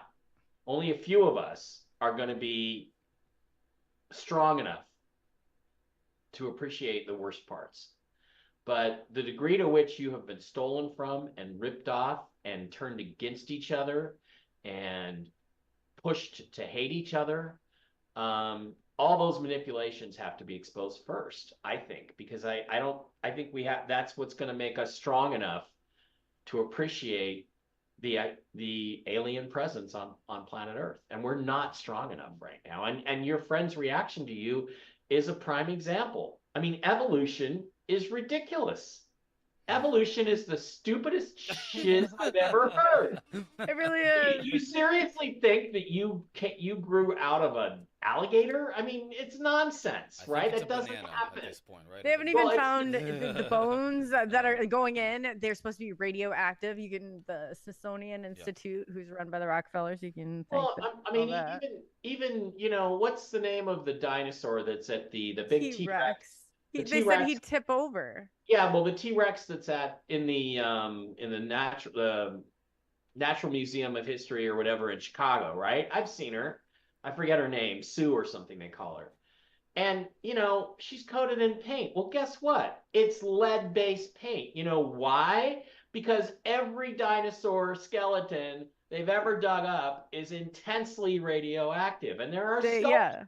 There are sculptures from. You know what they said? The majority are chicken bones from China that they brought in. That those are not the I don't agree real. with that. I don't agree with Look, that. They're real. But you the think that they brought? I just wondering. I'm curious. It's possible, but I don't think that's true. Well, the thing is, we all have to be prepared. Well, let me get to that in a second. But there are sculptures of people with like velociraptors as pets on leashes and stuff from like 6,000 years ago. Yeah, I've seen So dinosaurs did not die 65 million years ago. They were still here.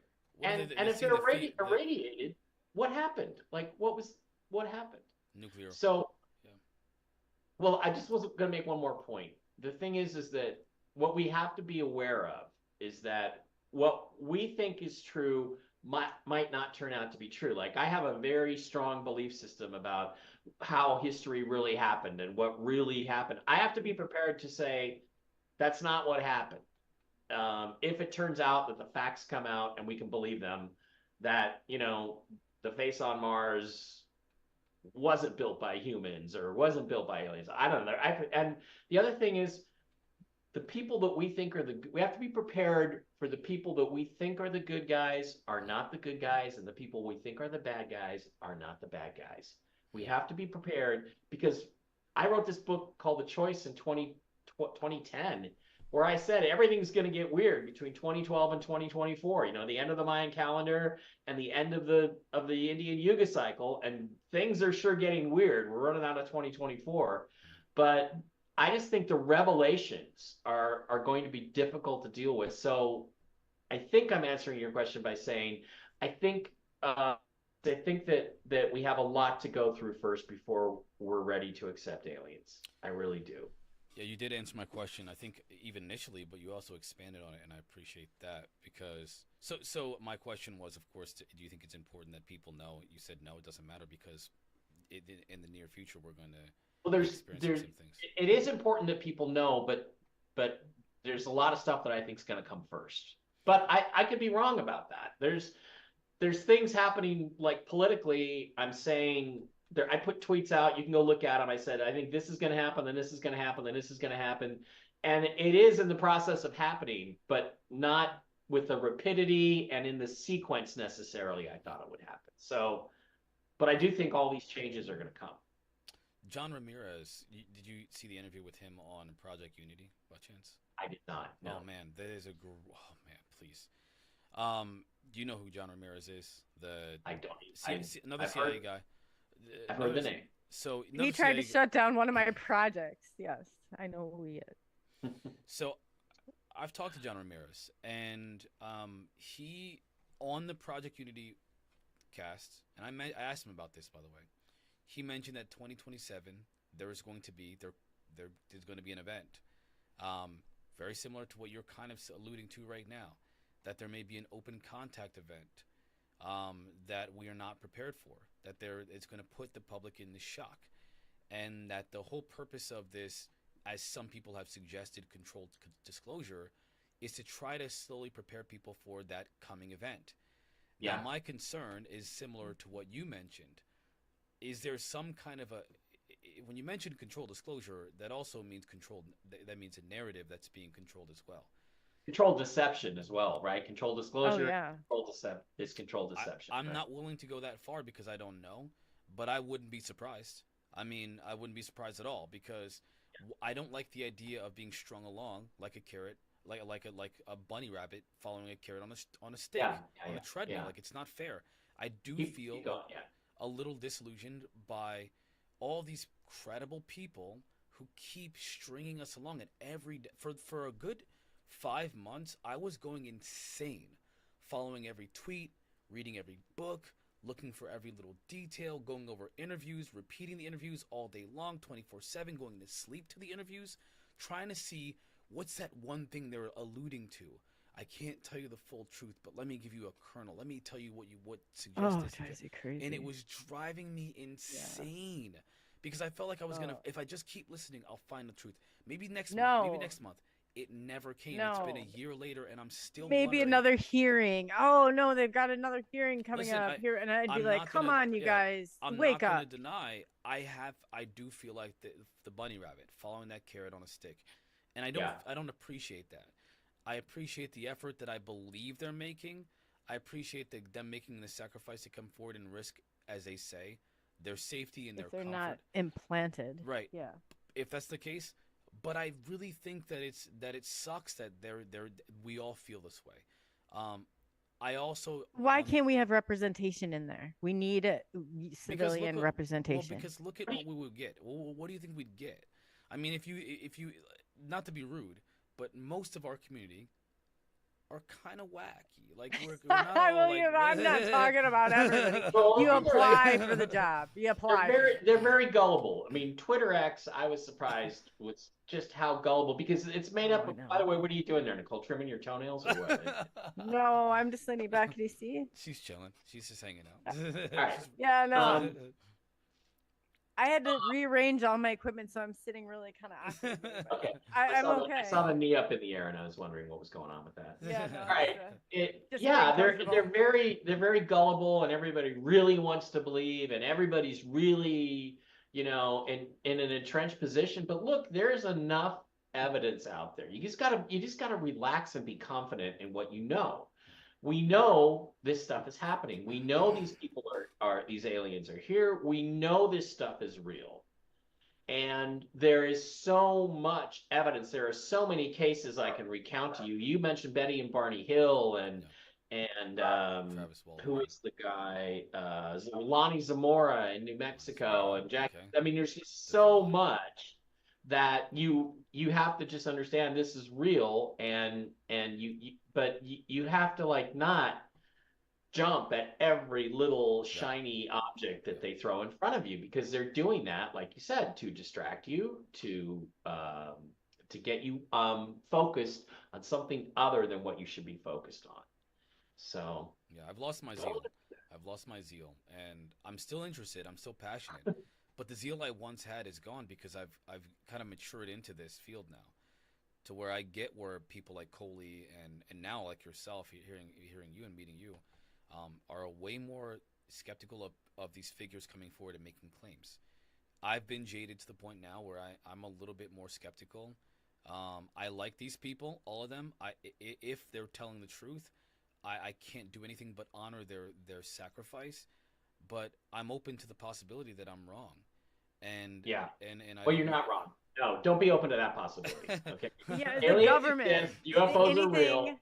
Yeah. Yeah, don't you're not wrong, but you can't get emotionally invested in somebody's deadline, some guru's deadline, Yeah. because Yeah. it just usually doesn't happen, right? But No, I know that now. do think we're on a path. Have you ever do you know what the Brookings Report is? I do. Okay. So go back and reread that again and understand Now I'm gonna, we're in the 60. Well, yeah, it's a little long to read right now. well, but not we're in right, the, right. I'm gonna put it in my notes here. we're in the 64th year of a slow conditioning awakening program. And you look at our history, you look at our sci-fi TV, you look at all this stuff, there's no way around it. I think we're definitely, that recommendation that you should condition the public before you tell them the truth about aliens, I think is really there. But what I'm concerned now is, have we lost the truth along the way? We might have known what the truth was in 1947 or 1960, and we certainly knew enough about it that we wanted to make sure John Kennedy didn't tell anybody. But that's for sure. What are we going to get? I don't know. I don't know. We need to get with some of the older people like Jim Good. You know what I mean? To remember, because he's the first one to say don't trust the government. Also, well, they destroyed documents. They literally destroyed documents, to try to cover up a lot of what they did. Well, I think it is like, I don't trust how much of this is in our government, how much of it is, because the people that you're talking about, I feel like are the ones that take an experiment on people, like through like Camp Heroes. He was talking about the Montauk's. You know what I mean? Like, I didn't think the trace rabbit.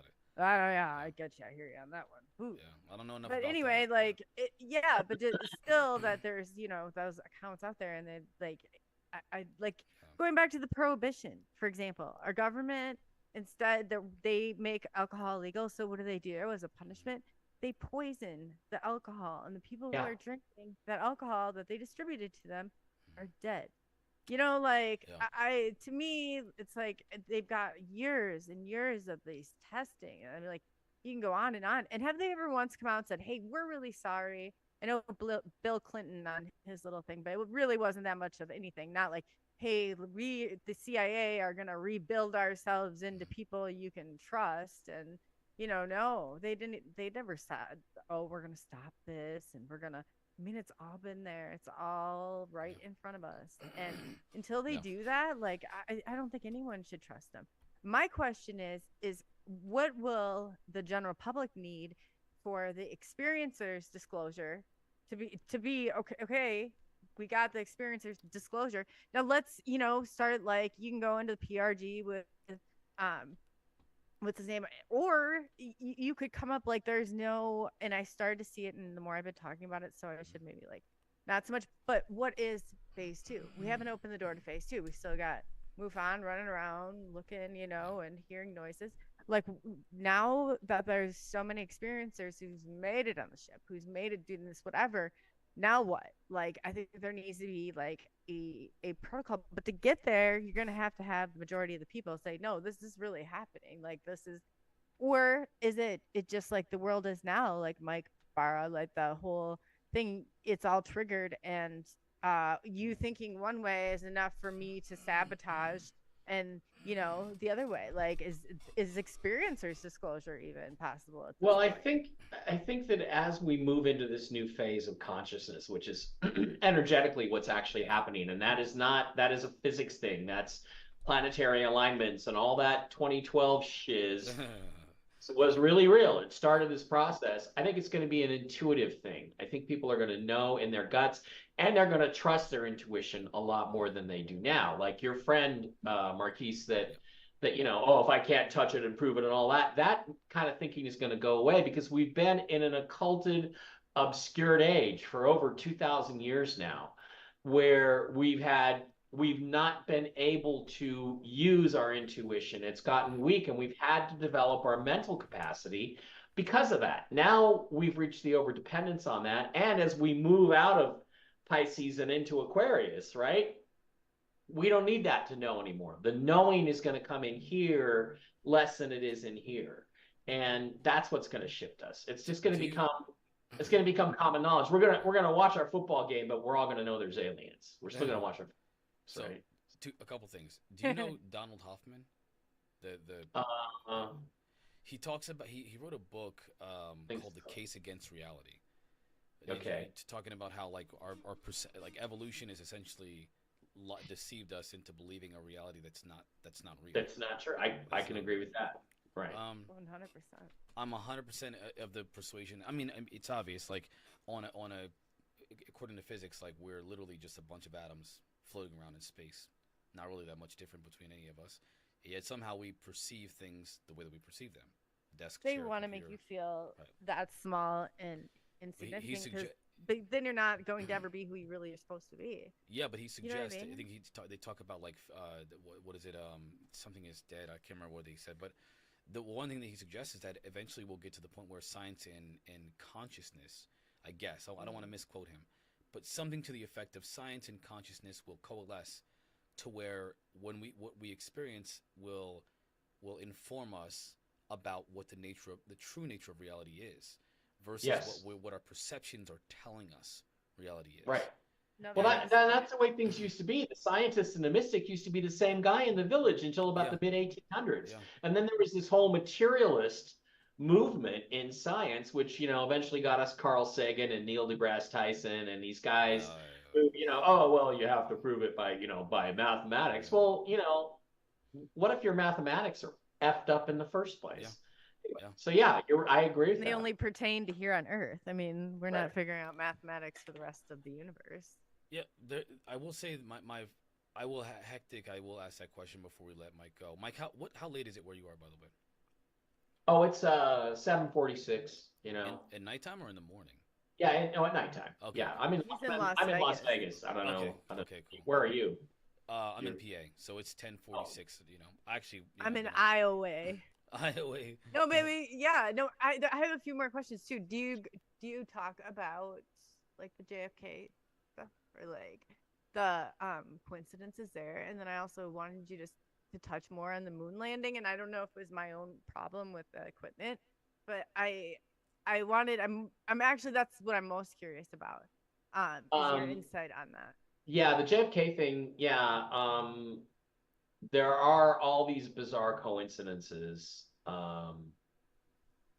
He had a secretary named Mrs. Lincoln. Lincoln had a secretary named Mrs. Kennedy. the birth dates, all these different things. They're just crazy. But in my book, in my lectures, I don't get into that aspect of it. I just get into the fact that Kennedy was trying to get the Russians to go to the moon together with the United States, which he had privately offered twice, turned down by Khrushchev, and then publicly offered, and Khrushchev accepted. His own son, Sergei Khrushchev, says, my father had accepted the deal. Now, that's when they decided to kill him. Why? It's the moon. Because there is ancient alien Anunnaki technology on the moon, and that was what Apollo was for. The first mission, Apollo 11, let's land, let's consecrate the moon as a Masonic temple, which Buzz Aldrin did. And then the other missions were all salvaging. Run by Let's Warner bring back von technology. Braun. So what Kennedy was saying is, if we go to the moon together, I'm going to share this alien technology with the Russians. And MJ-12, there's a memo, the Byrne memo, where they basically said, we cannot allow this. And 10 days after Kennedy issued these national security action memos, which instruct CIA and NASA to start sharing information with the Russians, they blew his head off in Dallas. You okay? have to forgive my 10 ignorance. days. Yeah, forgive my ignorance, man, please. Why do you get from, because most of what you're saying I'm aware of. What I'm not aware of is the whole idea of sharing potentially alien technology with the Russians. Where do you get that from? Well, because if we go to the moon together, Russians and Americans, they're going to get the same technology that we retrieve, assuming there is ancient alien technology on the moon, which I firmly am convinced of. So would that be extrapolation, or is that something that's or implied? Is that implicit in like going to the Well, moon? no, it was going to be part of the agreement. We were going to go together. We weren't going to fight each other. We weren't going to race. We were going to work together to get to the moon. And They we were had the share Nazi everything. scientists. So did they. Russia I'm had talking the about- Nazi scientists. We had the Russian. Are we talking about the same? Like Apollo 11, right? Getting So to the I'm moon? Right. asking the question of like, okay, so if I were to look at that same data, if I were to say, hey, listen, they were, which we do know that was, I'm actually learning about the whole, and I don't know a lot about it, but how Kennedy was trying to get work with the Russians to go to the moon. I got that Right. part, but the idea that there's alien technology there and that we were going to share it, that part I don't know. I've never. Well, I I've have this never heard awesome that book before. called Ancient Aliens on the Moon. So you can read that book. Okay, And I will show you the Right. ruins and the glass structures. And yeah, I mean, that's a whole separate thing that I do talk about a lot. And So it's for me, implied, it's history. But but yeah, it's implied that if you said assuming that there's alien technology on the moon. yeah. It hasn't been explicitly said by Kennedy, we're going to share this technology, whether in secret or otherwise, but it's No, but- implied by the effort to work with the Russians. That if there's right. okay. That was part of the agreement. So CIA and MJ-12 are looking at this going, okay, he's going to share alien technology Right. with the people who just pointed nuclear missiles at us from 90 miles away a year Why ago. would he That's do what he's that? going to do. We Why have would to he do kill that? this guy. That's what I think happened. Why The would he cre- do the- that though? Because he knew aliens existed. There's a whole, what I go through in the book is there's this whole history of Kennedy's connection with James Forrestal, who was a member of Majestic 12. He was a listed member. Their Kennedy family connection was very close. There's a document that exists that appears to be authentic that says Kennedy knew about the Roswell crash in 1947. He was a congressman. He was one of the few people who knew about it, that he was briefed on these subjects. So Kennedy had a long history of knowing about aliens before he ever became president. And because not only was Kennedy going to share this technology, which could then be reverse engineered, he was going to tell the world about these visitors. And there's actually a speech that exists. I don't know if it's authentic, but it sounds like Kennedy's voice. You know, it sounds like him to me, where this was the announcement he was going to make. And there are people who say that was the speech he was going to read at the Trade Mart in Dallas the day he was assassinated. So I don't know if that's true, but the whole picture comes together, and the documentation shows that MJ-12 existed, and that was the last straw, was that he was gonna go to the moon in concert with the Russians and share the technology, and that's when he had to go. So now, as to the moon landing stuff, Nicole, well, people don't understand because you guys grew up in the age of computers, right? Yes, sir. Before computers, they had this I didn't thing have a called computer like the except for the green screen ones. they I they took a had this typing thing class. they had this thing called a slide rule, Hmm. and they could do very complex mathematical calculations with that, and they could figure out stuff like how to rendezvous and dock in space. Hmm. And you look at the equipment. I mean, you didn't need much computer technology. They had some computer technology. It was very primitive, but they had enough, and they had manual backups for everything. You used to be able to navigate with a sextant. They had sextants on board the lunar module and command module.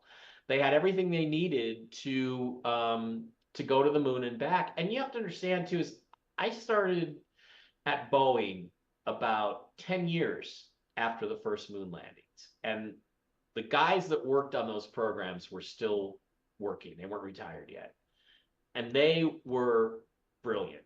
These engineers now are not nearly as smart as engineers were then. Yeah. It used to be an elite occupation. It's not anymore. They turn them out a dime a dozen, and computers do most of the work. But the innovation and intellect of these guys that I work with is just it's off the scale.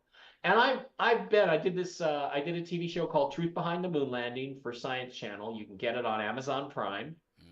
And I I'll had be to play watching the that. crazy I had to play the crazy conspiracy guy who didn't believe we went to the moon, but it was an Yeah. acting job. I'm just Yeah. gonna tell you, I know we went to the moon. But we saw things like we saw the last remaining lunar module that didn't go to the moon, that they built but didn't go to the moon. And we saw the test articles. And I'm just gonna tell you that they're marvels of engineering. The lunar module looks stupid, but that's because like the sheeting and everybody thinks it's metal. It's just foil. They had a metal skin, but that was underneath this foil, which was highly reflective mylar foil Hmm. to bounce the light back. Because in space, you don't have convection, you don't have conduction, you only have radiative heat, right? So the way you keep things cool is you just paint everything white or gold or whatever the color is that's ideal for whatever temperature regulation you're trying to do. And these guys understood that, and they were brilliant at it. And I look at, people laugh at the lunar module. I look at that thing. It's a marvel of engineering. They built, what, 10 of them? Had a perfect service record. And the Apollo 13 lunar module, Aquarius, saved the lives of the Apollo 13 crew Yeah, because it's pretty amazing, it too. basically brought everybody back to Earth. I mean, it was a marvel of engineering. So to hear people trash it that don't really understand Yeah. engineering and technology it's frustrating. So yeah, we went to the moon, but unfortunately, I think the noble vision of Apollo that Kennedy had was usurped by the deep. It was ruined by Johnson and what we would now call the deep state, MJ-12. They ruined it. This I think about the day that the astronauts came, when they came back from the moon, and they had Yeah. that press conference, and they all looked Yeah. somber AF. Like I was like, Yeah, why do they look like that? They look like they but just. you know what? It was bizarre. But you know what? Or when Prince Charles You know what? asked them That's too. selective editing because I've got other pictures from that same press conference where they're smiling and laughing their asses off. So that's BS. That's one that's out there. Oh, look how serious they look. Well, it depends on what question they were being asked at the time. And I have other photos from that press conference where they're laughing and joking and getting along great. You also have to understand none of these guys were very comfortable in the public eye. The only one who really liked the public eye was Buzz. And Buzz wanted to be number one, and he didn't Right. get to be number one. He got picked number two. Precisely, he was picked number two precisely because of his thirst to be the first man to walk on the moon. That's why they picked Neil Armstrong, because he was stoic and strong and silent, and so was Michael Collins. So I've met Who Collins. held the camera? Which camera? When Yeah. he took his- When they were on the They had a moon, camera. They had a camera on a panel. As Armstrong descended the lunar module ladder, he reached over and literally pulled a rope, which released it down and turned the camera on. There was a switch system activated, so we could see him doing him stepping down the ladder, which was crappy, but again, Do you think they there's went that, and then there? there's also a 16 millimeter camera in the window of the lunar module. And so Buzz Aldrin activated that before he went out. 1 frame per second, so it lasted, I don't know, 2 or 3 hours or something. So there was film camera and there was television. But look, you're right to ask certain questions. But I'm just curious if they got there by space, or if, because I have heard at the Van Allen gravity belt that they shouldn't even like make it through it. Oh, that's nonsense. Yeah, no, that's nonsense. Watch Truth Behind the Moon Landing, the show I was in. I'm gonna watch that. We go right through the radiation belt stuff. Okay. There were they went through radiation is only dangerous if it's high intensity and your exposure is a long time. And the Van Allen belts were not either one of those things. And there's ways you can shield it, which we talk about in that show. Okay. So that's just people that don't really know science, making arguments. And the thing I wanted to say about it real quick before we get off of it is that there was a reason why they put the really crappy camera on the lunar module. They had a better camera. They refused to let the astronauts take it because they were afraid of what you might see over the horizon in the background. That's what. That in Dark Mission, the book I wrote with Richard Hoagland, we go through all of that, all the cameras they used, and all the different ways that they de-resed what you were able to see. Because later on, after Apollo 11, they landed right smack in the middle of these structures, these crystalline type structures that were all over the moon. So, there was some shenanigans. The thing is that you're seeing the secrecy and you're going, wow, why would they do that? Why would they do that? And it doesn't make any sense. But here's the thing. What they were covering up is what they really found on the moon. And what they were really looking for. They were not covering up the fact that they faked it. And people and guess what? NASA are the people who started that rumor that it was fake. NASA started that rumor in '69. So, and Werner von Braun, the Nazi scientist. We brought over 10,000, I think, in the Russia brought over a bunch of guys. Operation. If you think 20, you think that Werner von Braun is deceptive? Oh yeah, he didn't tell the truth about everything. Yeah, I agree. And the funny thing is, he's the one. But see, some of the human testing that came about and some of the lies what even NASA means. He was also witness to a lot of crimes against humanity at his 2 missile plants in Peenemünde and Middlework. He saw things and didn't do anything to stop them.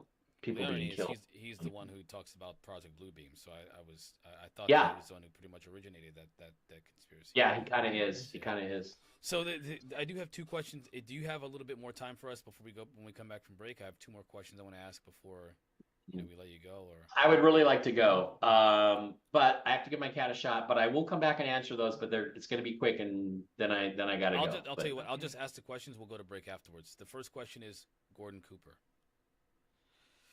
Gordon Cooper saw stuff, right? He saw a UFO, at least one, when he was flying. He's telling the truth, and he's not the kind of guy that, why would he need to lie about it, right? So I think Gordon Cooper's interesting because actually where you want to go back to is John Glenn. Do you guys know who John Glenn was? John Glenn? Yeah. Hold on a second. He was on a TV show called Frasier in 2003. It was a character from the old Cheers sitcom. And it's a comedy, right? Mm-hmm.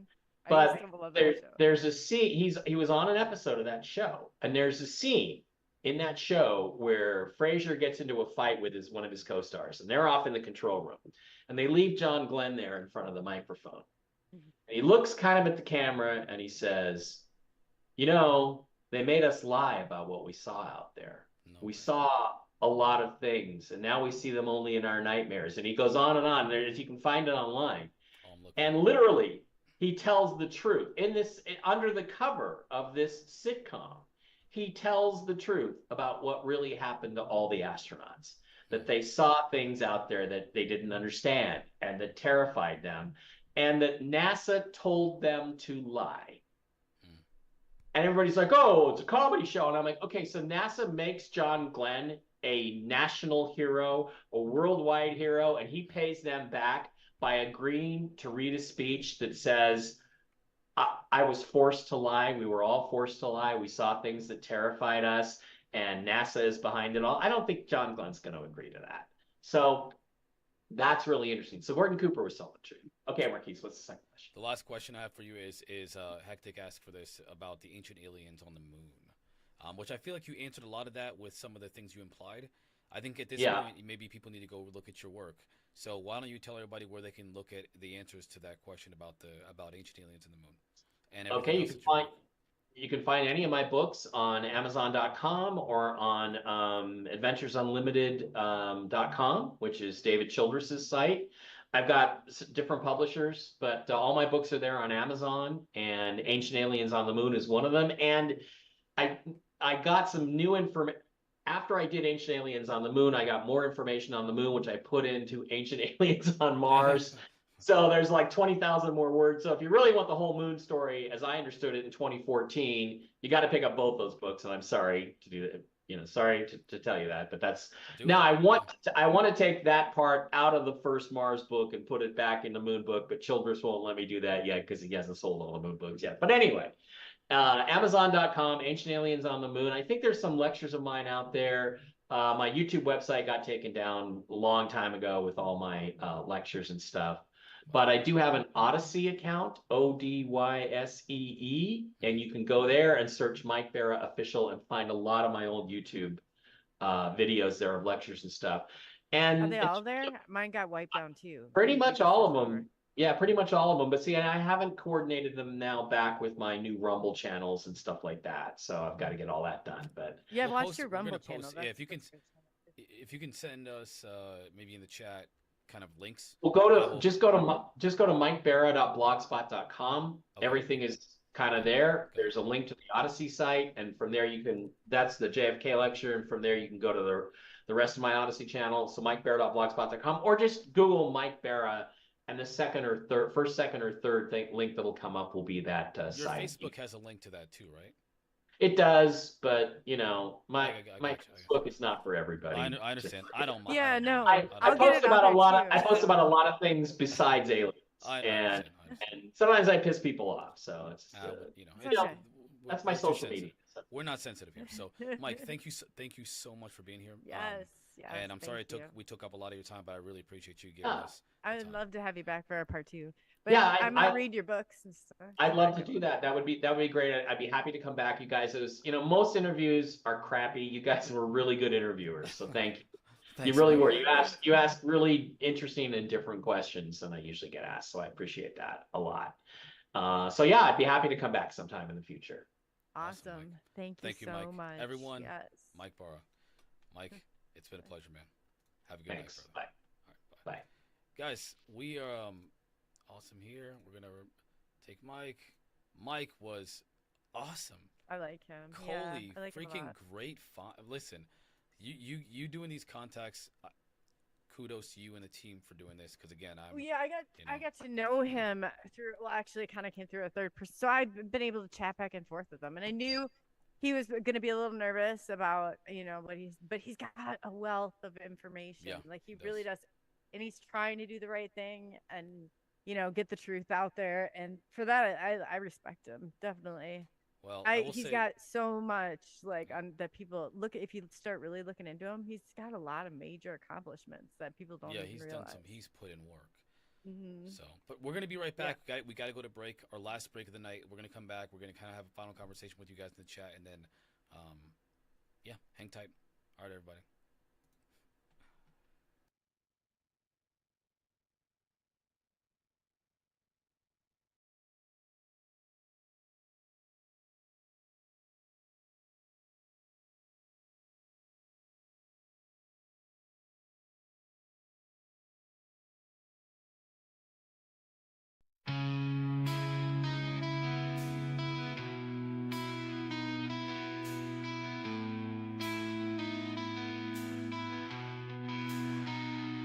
As the night falls and the stars align, Coley Marquis show takes us on a ride through the cosmos, the unknown, where mysteries of the universe are shown. Questions arouse curiosity,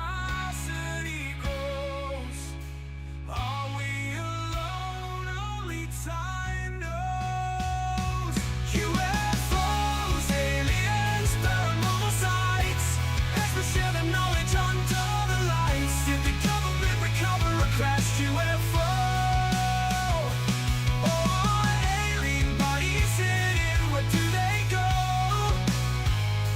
Sean Mac's alien agenda, is it right? Will the truth finally come to light?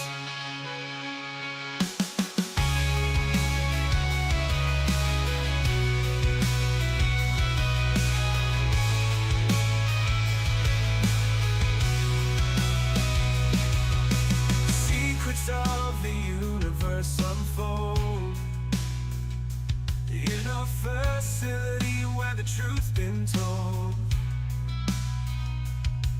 Conspiracies and cover-ups entwine.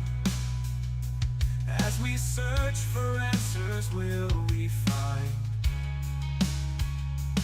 In the shadows, the truth awaits. UFOs, aliens, paranormal sights. Experts share their knowledge under the lights. Did the government recover a crashed UFO? Or alien bodies hidden, where do they go? Sean Mac's alien agenda, is it right? Will the truth finally come to light?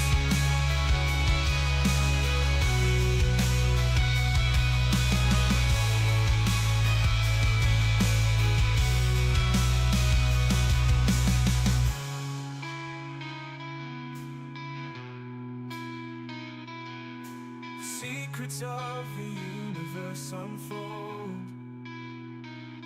in a facility where the truth's been told. Conspiracies and cover-ups entwine. As we search for answers, will we find? In the shadows, the truth awaits. In the shadows, the truth awaits. UFOs, aliens, paranormal sights. Experts share their knowledge under the lights. Did the government recover a crashed UFO? Or alien bodies hidden, where do they go? Sean Mac's alien agenda, is it right? Will the truth finally come to light?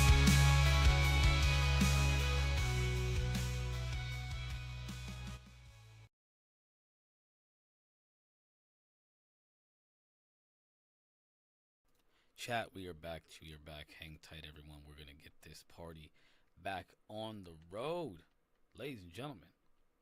Don't give up on us. All right.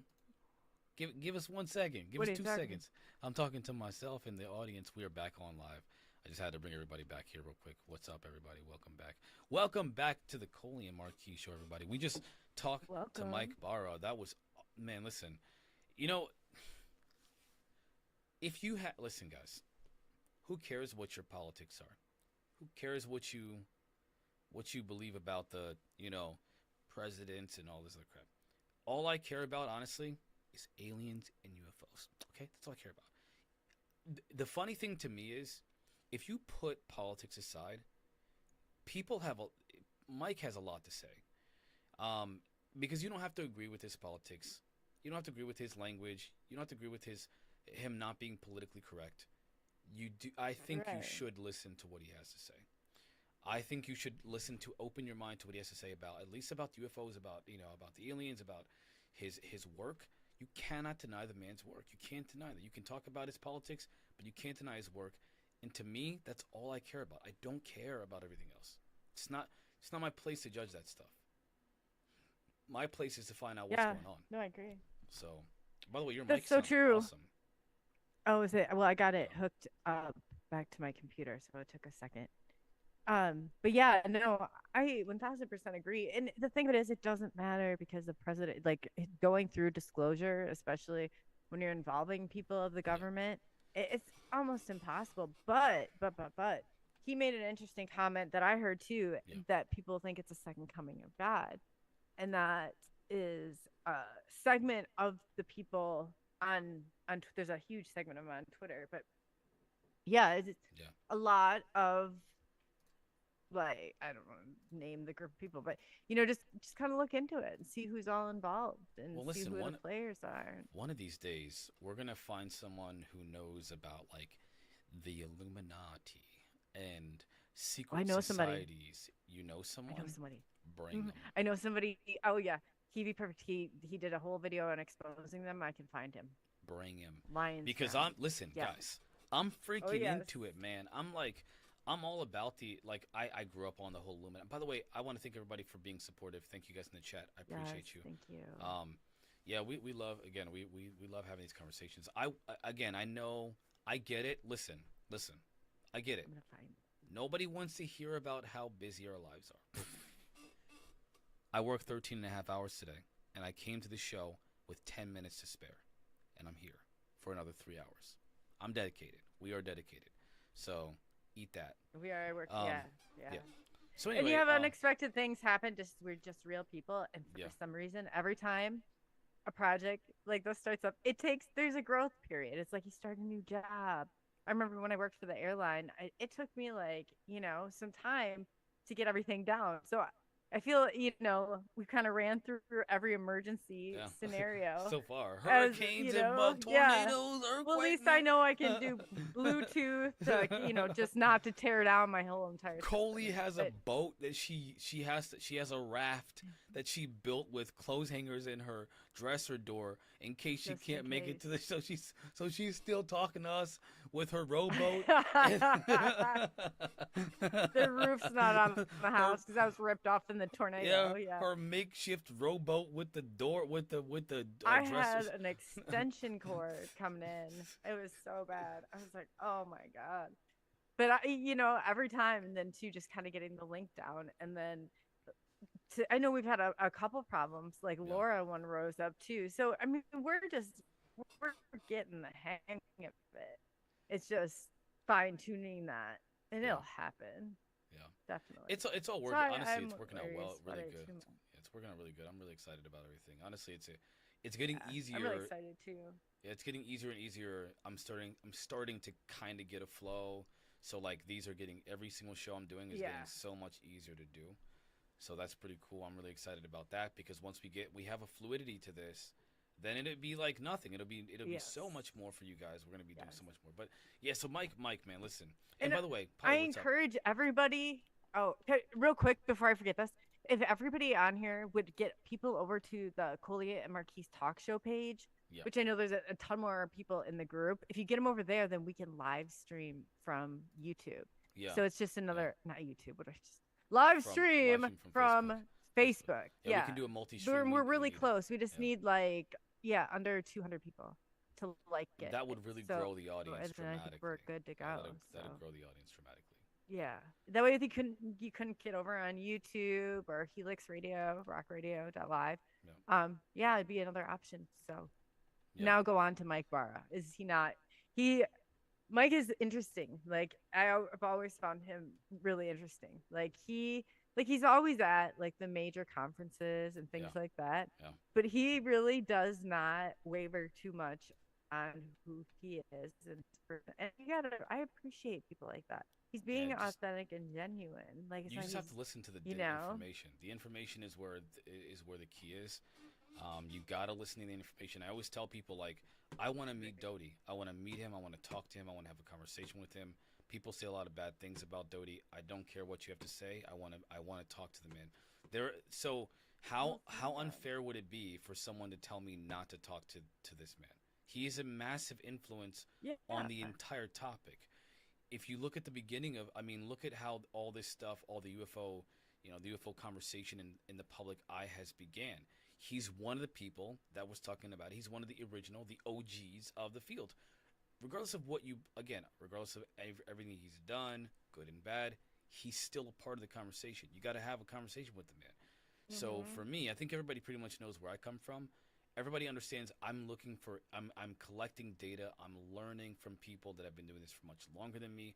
I'm adjusting my perspective accordingly, and I'm being open-minded. You have to do the same. Be open-minded. Be malleable. Be receptive to new information that challenges your current perspective.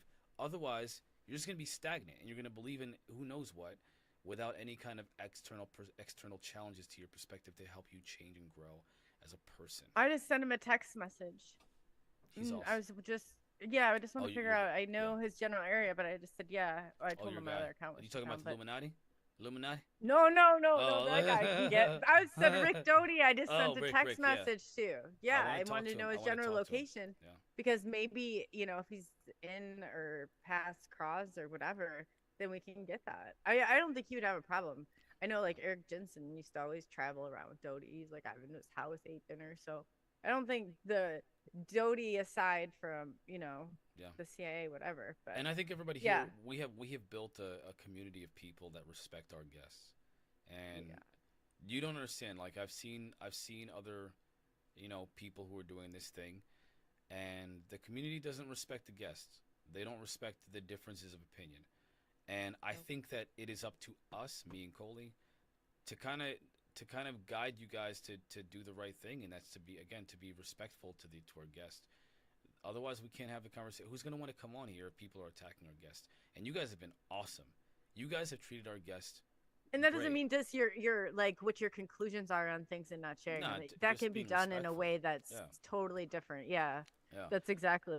Because we don't have people on here because necessarily we agree. There's always, everybody holds like pieces of this puzzle. Exactly. And so you start to figure out. And if you're not willing to talk and at least hear what they have to say, and you might decide it all is BS, but at least you heard it out. Yeah.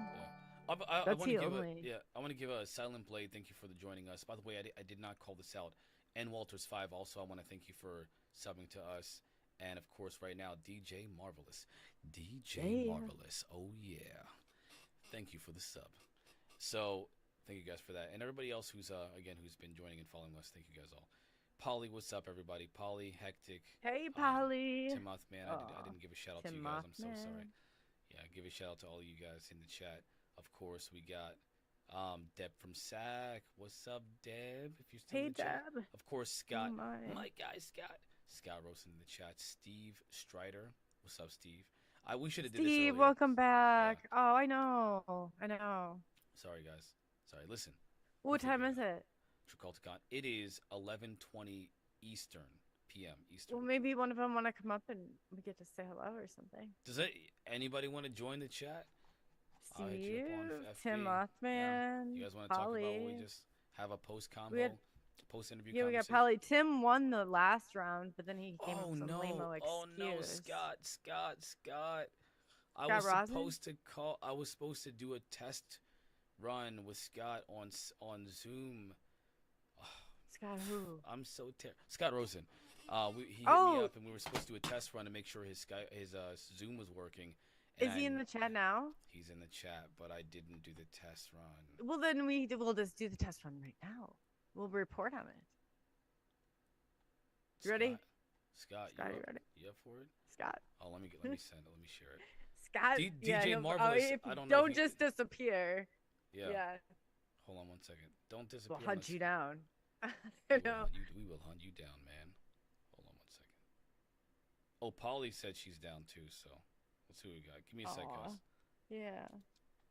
DJ Marvelous, you gotta find out if you can add us on Facebook. Send us a DM. Hold on one second. I'm sharing the link. This was really awesome. I'm seriously was really excited about that conversation. I'm excited. Honestly, I'm a little biased. I'm excited to talk to everybody on here. So hearing me say that, no, I know. I love talking to everybody. I think it's great. I'm excited about it. I'm so happy about. Mike Bara is a good resource too. Huh? Once he gets to know you, like he's got lots of opportunities are out there. Really. Hold on one second. We're not on. There's no audio on the radio. What? Brandon said he can't hear us on the radio. At all? or just for Yeah. a portion? This was a while Nothing? ago though. Maybe it was the beginning. I'm not sure because we were having issues on the Oh beginning. yeah. Yeah, it must have been the beginning. So, yeah, sorry. I gotta give him myself a number. All right, so I'm gonna send the Polly and Scott. Will you give him mine too? Just put Yeah, them together. of course. Yeah, of course. Thank you. Yeah, I'm gonna, Kill two. absolutely. I mean, really, if you're trying to get a hold of the one, you're usually trying to get a hold of the other too. So might as well. Yeah, just you're let- actually better at communicating with people than I am. If everybody knows this already, we don't I need don't to. know something about that. Yeah, you are. I'm telling you, you are.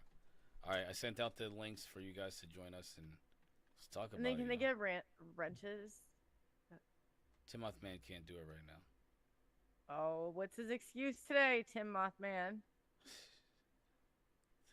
What's your Does he have an excuse, Tim excuse? Mothman? Yeah, I don't know. what's your excuse? T- You don't- DJ you don't Marvelous, what's know. your Facebook? Hold up, let me see something real quick. Okay.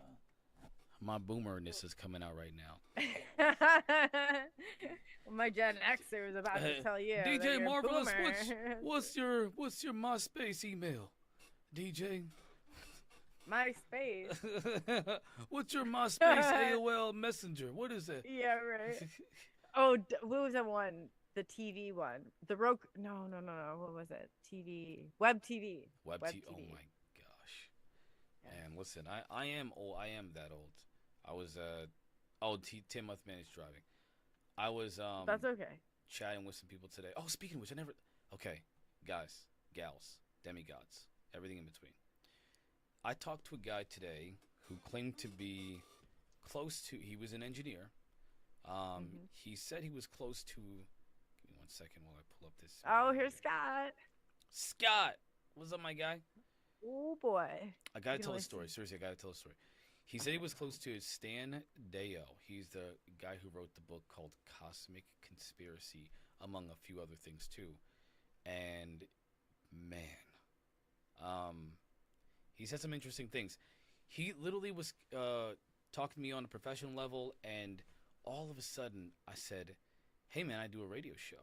If you're interested, check it out." Polly's with us too. Polly, I'm just telling a story that I had today. So this guy, again, I can't say the person's name. He's like, yeah, he's like, really, that's interesting. What's up, Polly? Welcome. Hey, how are Hey. you? Fantastic. Good to see you on camera, you know. Thank All right, you. so I got a little story time for us, Polly. Scott, what's up, man? What's up, Hey, Scott? Scott, how are you? We got everyone. Not All right, everyone. so Who are Tim these Mothman's running scared. Oh my these- I've made love to every single one. What? Just- The He's last made part. love to all of us. cut He's out. made love to every single one of us. He said, The no problem way is you hear me? "Come a little closer, sweetheart." No. I can't hear you at all. Not at all. Oh, Where's now my I can hear you. Oh no. So, all right. Can you so hear me well? Polly, we hear you perfectly clear. Scott, we can. Yeah. Scott, we can hear you, Scott. So you but could you totally can't hear. hear us. Yeah. We can hear Shut you. off Scott. my Bluetooth. That might There be- you are. Okay. Now I can hear. All right. So check this out. I'm gonna do a little bit of story time. Okay, real quick. So I talked to a person today. Man, I already messed up. He said he was close to a man named Stan Deo. I had to look his name up here. He wrote the book called Cosmic Conspiracy, and he was apparently on the inside. Oh, really? You know, all the government stuff.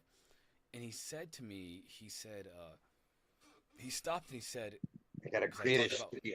so I talked about my show, and I was like, "Yeah, I got a co-host. Me and my co-host, we're doing these, these shows." And I was pumping you up, Coley, by the way, and all the work you do, and pumping up the team and how they're. I just feel like I'm kind of being strung along here while you guys are doing all the work. But anyway, so I talked about this stuff, and then he stops and he said, Stan Deo.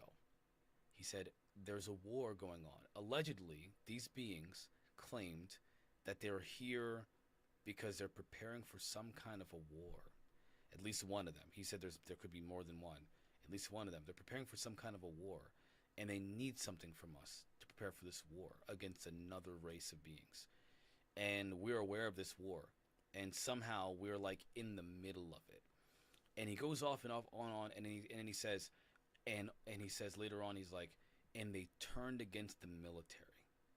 Like, we thought we had this deal, and somewhere along the line, they turned on us. And they're not who they said they were.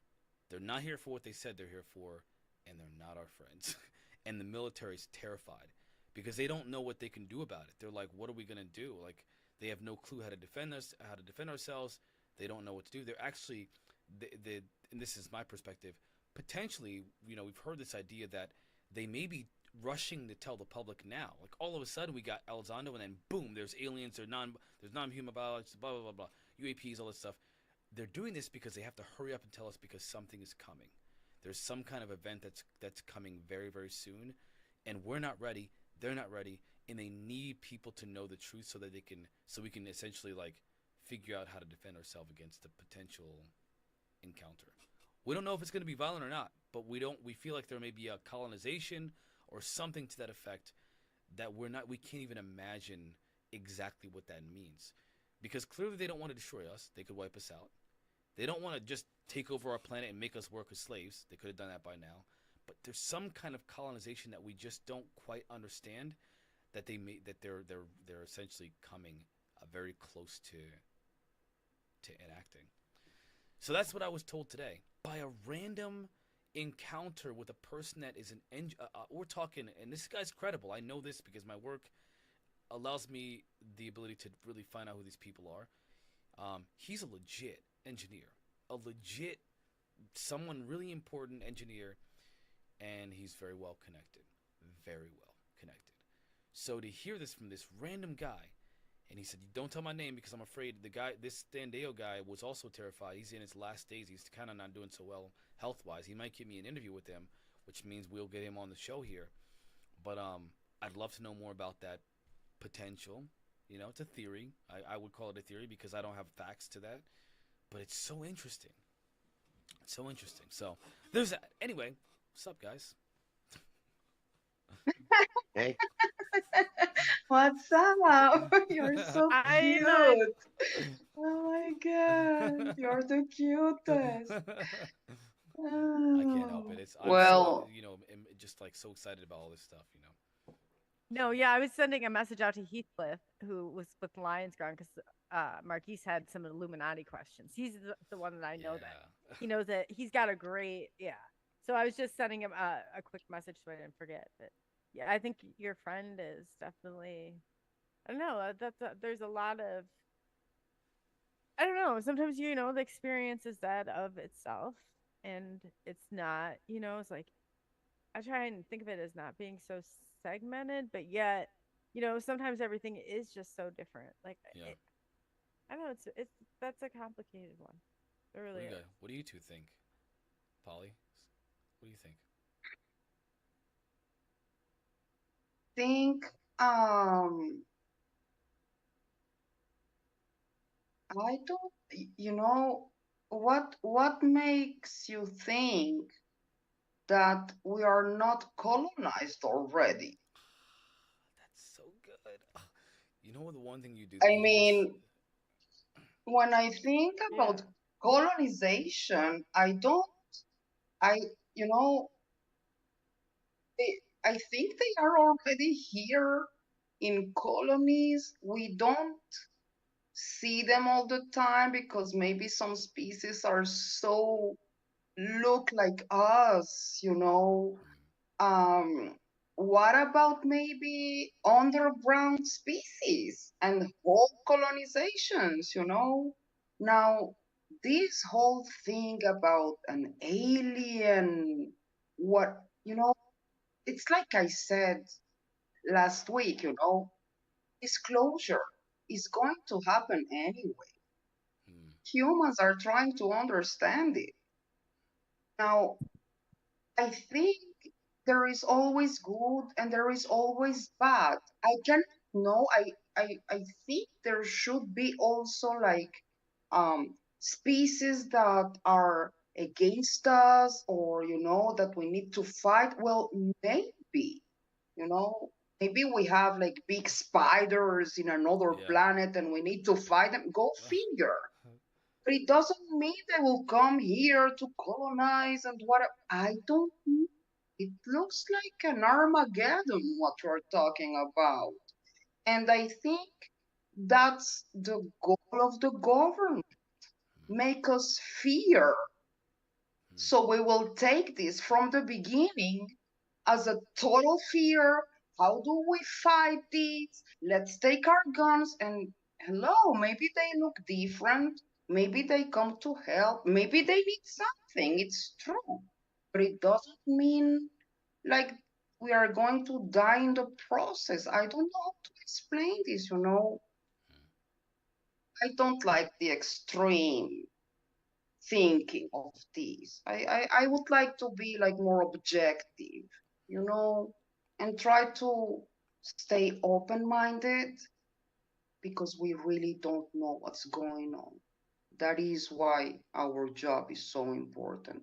We can compare our stories, learn from each other, find the most information that we can, and try to get to that disclosure point, whatever it is, Facts. They you don't. know, well Yeah. prepared somehow. I don't know how. The Okay, think about more, it like this. So in a community, like even if it's Dr. Stephen Greer, whatever, Yeah. Dr. Long, okay. Anyway, even if it's him, right? Like it's still there's a familiarity. I've been, and he be one person. He's pretty well untouchable when it comes Right. to Yeah. doing interviews. But like some of the other ones too, it's just like, man, I feel more comfortable like with them and having them in groups. I don't know, like as if like non-experiencers, like Hmm. I don't see that ending well. Like I that's why I'm wondering how it could be I don't think it can happen any other way but then for us to disclose it because that's the only way, like, one of your own, like, you know what I'm saying, like if you've had an ET yeah, experience, like, and I'm just saying not the ones that like we genuinely got to know, like even Steve Bassett or whatever, Yeah. he's still, but yeah, there's just like some points it's like, man, So I don't know. yeah. Depends. I want to give Scott a chance too because I apologize. I Oh, didn't want to, Scott. and I got something to say. First of all, Polly, real quick, Polly, you do this thing that I've only seen done by these like scientists that I watch. I watch these scientists and I watch a lot of like intellectual thinkers. You ask them a question and they take just a moment. They just think. I don't do that. You're making me look bad. I just talk. You're That was like a you, therapy thing they taught us. Like, and that just stop for a silence. second. She does that every time I've asked you a question. You stop. You don't even say. You just wait. She's also then you- translating. She's doing I'm sure. That's awesome. So I just want She to. knows how many different languages in her head. I don't So I would even. imagine too. Yeah, Like I get stuck between Spanish and Hebrew, and I need my English, so I'm trying, but I hope you can get the message. yes, get no it. way. You're You very sound good. wonderful. Yeah. You're very good. You're very good at like putting your Thank thoughts you, together. guys. So.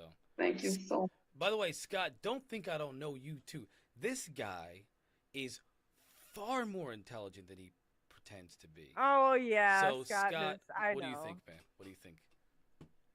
I'm just the guy who holds the doors, and I'm like, yeah, okay, whatever.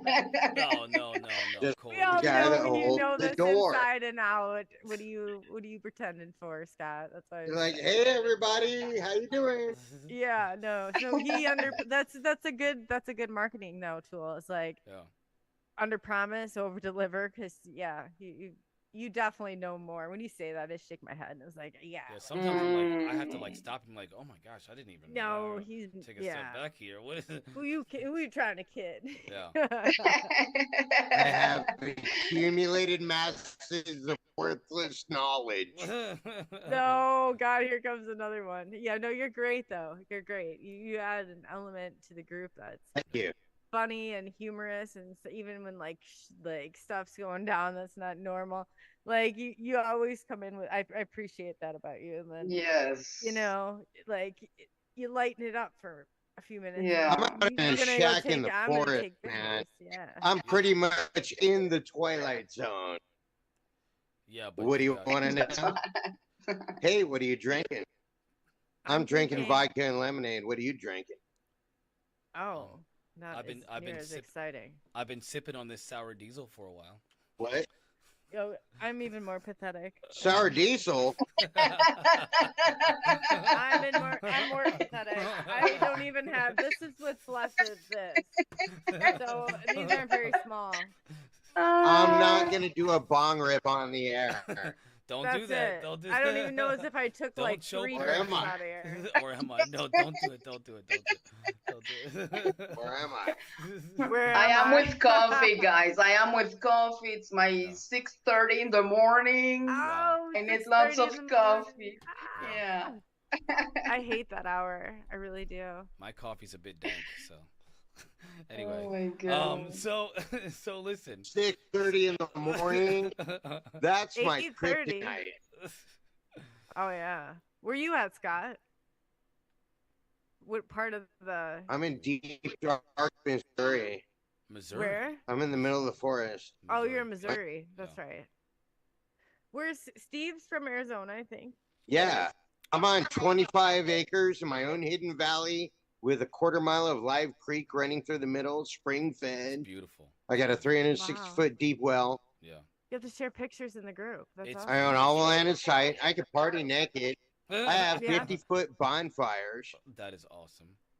I can send I'm footage. from Iowa, so I can relate a lot to some of this. I know where I'm taking a trip whenever I go to vacation. You So just okay, went so- through like a Cat 6 hyper game. Yeah, I You're rem- tougher than nails, Coley. Yeah, but you had a couple storms too, man. If I remember correctly, you had a hurricane scare at 1 point too. I'm I sorry, a deflected tornado, him with tornado. my Jewish space laser. Oh no! He Oh yeah, I did. Oh yeah, I did. Oh my god. Oh, Yes, no. Works I every love time. that laser. Now, where do I get one? Where do I get 45 one? works Come on. every time. I tried popping clouds with Billy Dana, and it worked, and it really worked. So where do I get one of these? Polly, I don't know this guy. I changed my. I'm legitimately want to know, Scott, Jewish where I space- get one of these. What did you Jewish call space it? lasers. The Yeah, I Jewish want to space do Jewish a lasers. space space- laser. Where do I Oh, find no, it? this Where do I get guy, one? he's so Where do I get it? I love you, Scott. You're Do freaking you have to have like Holy- a referral? I have no rated PG answer to that. He does not have a PG answer for anything. But that's what makes things interesting. Not a real right? laser. It makes things so Oh. interesting. So okay, so hold on, real quick. I Back got to back. Let's get back to it because this has been a lot of fun. But Back to I- track. Yeah. Can go right, I've heard some right weird around my things. parents. I've heard some weird things over the times. You know, it's hard at times to distinguish between the so it's difficult because like I've over the last I'm the Bill Gates of bullshit. He is. Over the last few years of me being a part of the community, if you will, I've learned about like 15 different theories. All 15 of them have intersections at some point. They kind of, they in some way overlap or intersect with each other in some way. There is a common theme. The common theme is that there's an alien or a non-human or whatever you want, interdimensional aliens, whatever you want, who cares? That they fly craft, they have technology of some kind, that their technology transcends space and time. They're able to manipulate somehow the fabric of our, our at least our understanding of physics and so forth, and that they have some kind of agenda. They're doing something here. They've been doing something here, and it involves us somehow. But I can't. I agree. But yeah, the one thing, I agree. These are things that intersect. But the one thing I cannot make. Oh, they're sense- up to something. I don't know what the fuck it is either, but they're doing it. I don't know. I always, but I keep- think I know. What do you think it is? Well, when we followed the Hetlau, right, the Hetlau movement, Mhm. like they had, and they said that either like, and I can send you all the terminology. It's just it was with Richard Van Steenberg. If you get a minute, look him up. He's done like 30 years. He got like kits made from like and he was really close to the Tic Tac and and the whole Black Aces, which are the Top Gun, and so he got super close, but that was he called it the ETA, the ET architecture, and that Right. we don't really know because they built everything like around us, like everything's built around us, and that they very much do walk among us, and they very much do look like you and I, and I don't Wait, know. you There's mean ways they we as in learned how to. aliens? Well, like they were like hand gestures was a big thing. We were starting to identify their hand gestures because they communicate, and when they do, then there's like this whole. It makes my head hurt I'll say this as fast as I can. Cryptology and steganography. So then, I learned for years, for hours. So I was like, oh my God. So then it starts popping out eventually, where you're like, you could look at any newspaper article. And then I call my buddy, whose grandfather and father were Freemasons and who knows how to like manipulate numbers like there's no tomorrow. So it's like I have like this whole people who I like know and I know like what they specialize in. And that's honestly, you guys, that is the best. If I could give anybody advice, it's the best advice ever. And I write down like who they're affiliated, what we talked about last, what information, yeah, and totally like start organizing that because oh my gosh, it really does.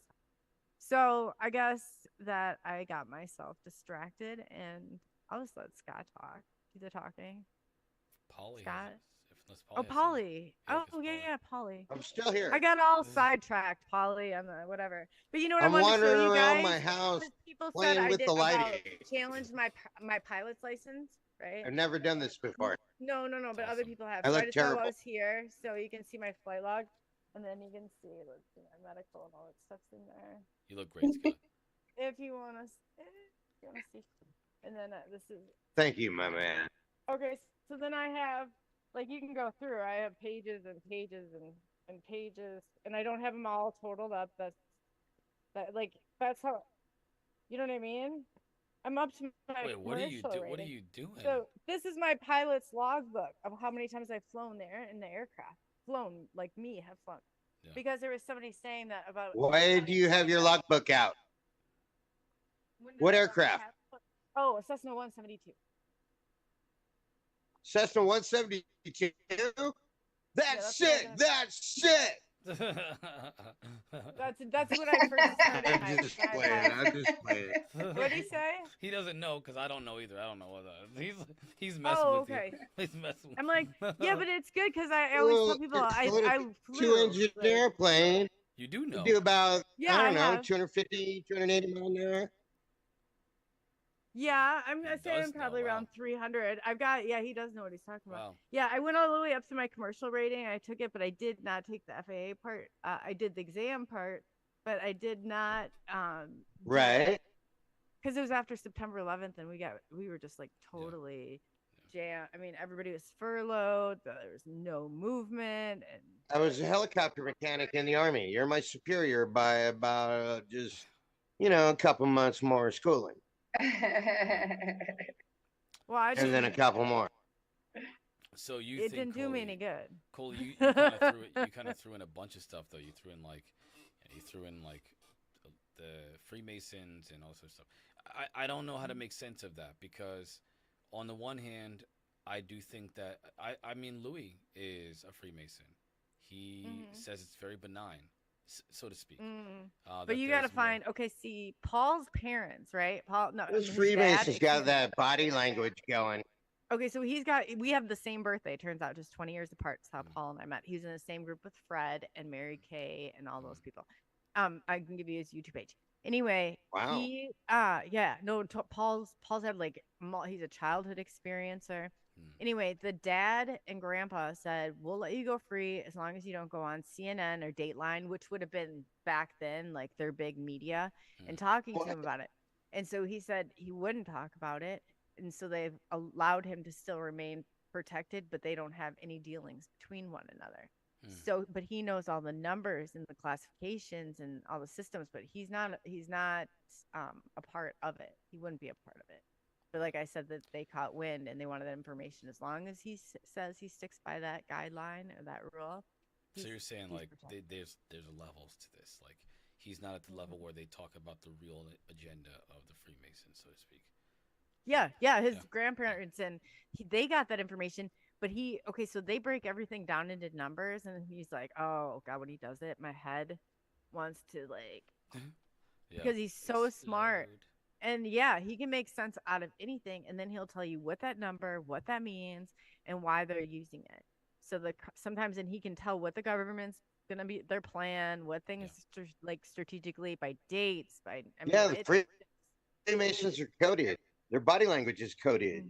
The way they put one foot forward and put a hand in the pocket, they're sending a greeting. Yeah, I've encountered that. Yeah, but Paul, like I said, he almost reminds me of Paulie? like the scientists that got away from the Scientology building. Paul, you it's said like, something. You know about this too? Scientology. oh Scientology, no, Freemasons. I threw that in there. Freemasons. All that. I think I'm more involved in what's Kabbalah got to Kabbalah. do with Oh, this. yeah. Okay. And Yeah, so very I just need to go a little bit deeper on this. But I think there is a rabbi, or so I heard, that Oh, is not that. actually A in the rabbi. yes. We have one trying to get on the show.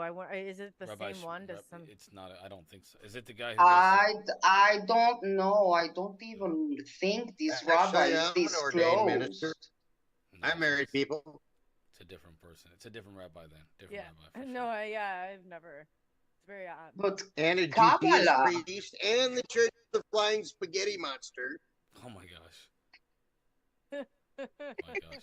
What did you have Sorry. to drink? Is my tonight, volume low, guys? Is my volume really low? Should I kiss the mic? Yeah. Should I kiss it? Your volume's been low all night, man. Is it bad? You- Dag- Sorry, everybody. I'm gonna talk a little bit. Well, it doesn't Hello, sound low. slow boy. Low. I'm gonna kiss I didn't it. hear it though. Hello. Sorry, guys. Sorry, guys, about that. Sorry. Like about that. Barry White. Barry I- White.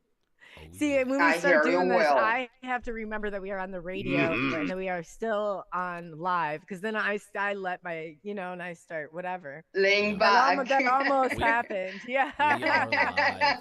We're live. All right. Oh, So gosh. Paulie, everybody here is pretty much on the Freemason, is aware of the Freemason kind of like secret, body language and potentially Hand gestures and well, numbers. Well, There's- you don't need to go so far, And Marquis. people that try to Take get me to join the anyone. Freemasons. Take anyone from our intelligence or any intelligence. We Yeah. work from body, body expressions. You don't need to talk. You just look to the person and you already gave him a message. micro. Oh, You yeah. know?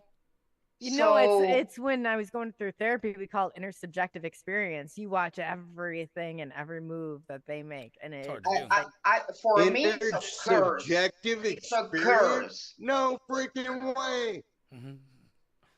I don't like it because maybe as an empath I have it too, You're gonna but feel it. it's like a blessing and it's a curse because I can see someone, he doesn't need to talk, but I just read his body and I know exactly what's going on. Yeah. And I don't want that, but it happens. Maybe you know the letter I sent you from the Israel whatever. Yeah. It's very related to that. So, okay. I would have to get. Was moving, but I'm gonna get to that. Go through that definitely. so Sorry. so I think all this Illuminati and all this stuff, well, they know whatever happened there, all this I'm gonna work society on my lighting. Yeah. still holds so many secrets, like the Vatican and you name it. So we always need to listen. Don't get me on the Vatican. I think we need to be very careful there. My feeling is that if there are like let's say bad aliens, Yeah. I feel their connections are going that way. I don't know why. That's my feeling. I wouldn't trust these people. I I think we was need eyes on talking our about. government. If we Go ahead, why go ahead. couldn't we watch like the people that are kind of our suspects if we had a group that was more nationwide? I've had people go and take surveillance at Bigelow's aerospace before, and just like people that I know, like because I make connections, I remember I write them down where they live. So if I need stuff like that, like I have that at my fingertips. And when I started seeing it, it was like, this is a joke. It's like some of this stuff is just like, come on. And why though? It's like, Right. it's just, it boggles my mind. And I see people like you that put in like so much hard work and so much dedication to get the truth out there. And I know you're a journalist, Polly, and I appreciate it. Scott, I awesome. love, he's always like on things on the posts and everything. So I appreciate all of you. You have no idea. Just a little old man in the woods. Oh yeah. The low Well, the door holder, he says. The door door holder. holder. He's a doorman. And I told He's him, a I doorman. said, did I not say before the end of the month? we'll be getting Walmart everybody door on greeter. camera. Yeah. Yeah, so I've been waiting to get you How guys you on doing? camera. And I would love to do a little interview like with each of you too, Marquise. I don't know if like That would be cool. but No, yeah, it'd I be cool, think especially- would that be awesome? Yeah. Scott, I'm walking in maybe- circles trying to figure out the lighting on my face. Don't worry about that, man. What? We got to get you on here with one or two less shots, and then we're gonna talk yeah. your perspective on. Some of the stuff he comes back with is just so funny. I'm like, oh man. Scott's awesome. You know what? My favorite thing is he'll send me these audio messages. Cheers. I don't know. They are so funny. He's literally. One I of the just funniest started people. doing them. Yeah, No, they're that's awesome. such a good way to communicate. It You is, know, yeah. like and to get things straight. I've gotten a couple from Polly too. And I'm like, oh god, she's a beautiful voice. Oh yeah, That's what I Polly, your said. voice. Like I listen. Yeah. I'm a voice actor, and I'm telling you, you need to do something with that. Like, you are wasting a beautiful thing. You're wasting a beautiful. You thing. do. Thank you, guys. Yeah, since he was born, people always, oh my God, such a Pampers baby. You need to take him to commercials, you know. I know, but I'm so afraid, you know. I don't know if I like that world, you know. I don't know. Look. Let's wait after war and we'll see what Yeah, will we'll see. happen. After war. Oh, Polly, I'm so sorry for you. My heart goes out to you, Polly. You are. And anytime you Yeah, want it's us to put crazy. in a rescue mission, you just say the word because I think that You know, we could... I am ex-military, but Mhm. I was. Wait, what? You didn't know that? So am I. Yeah. Mhm. I knew that about you. Yeah, you're 11 Bravo. Yeah, you knew that. You knew that. Yeah. How did you? Wait, I did tell you. Yeah. Yeah. Holy crap, he remembers. How does this guy? We go way back, Betty. He only plays like he doesn't. I'm telling This you, guy. he's like, I'm just here to hold the doors, and I'm like, he'll he pop off some stuff, and I'm He like, is smart. He's My your vision, favorite Yeah. I'm thing. not. My favorite thing about Scott is that he's into science fiction even more than I am.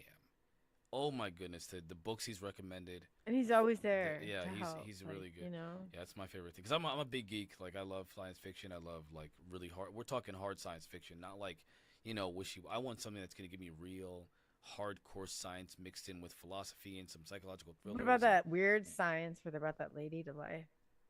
I'm sorry, what? That weird. Haven't you seen the show in the '80s, Weird Science? I have not seen that show. Now I got. Kelly LeBron. I haven't. Of course, Scott knows. Why wouldn't he know? My goodness.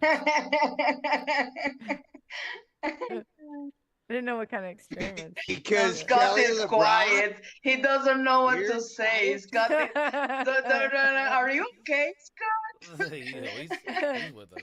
Oh, I'm fine. Oh, that's funny. Check engine light came on and Check said, engine yeah. All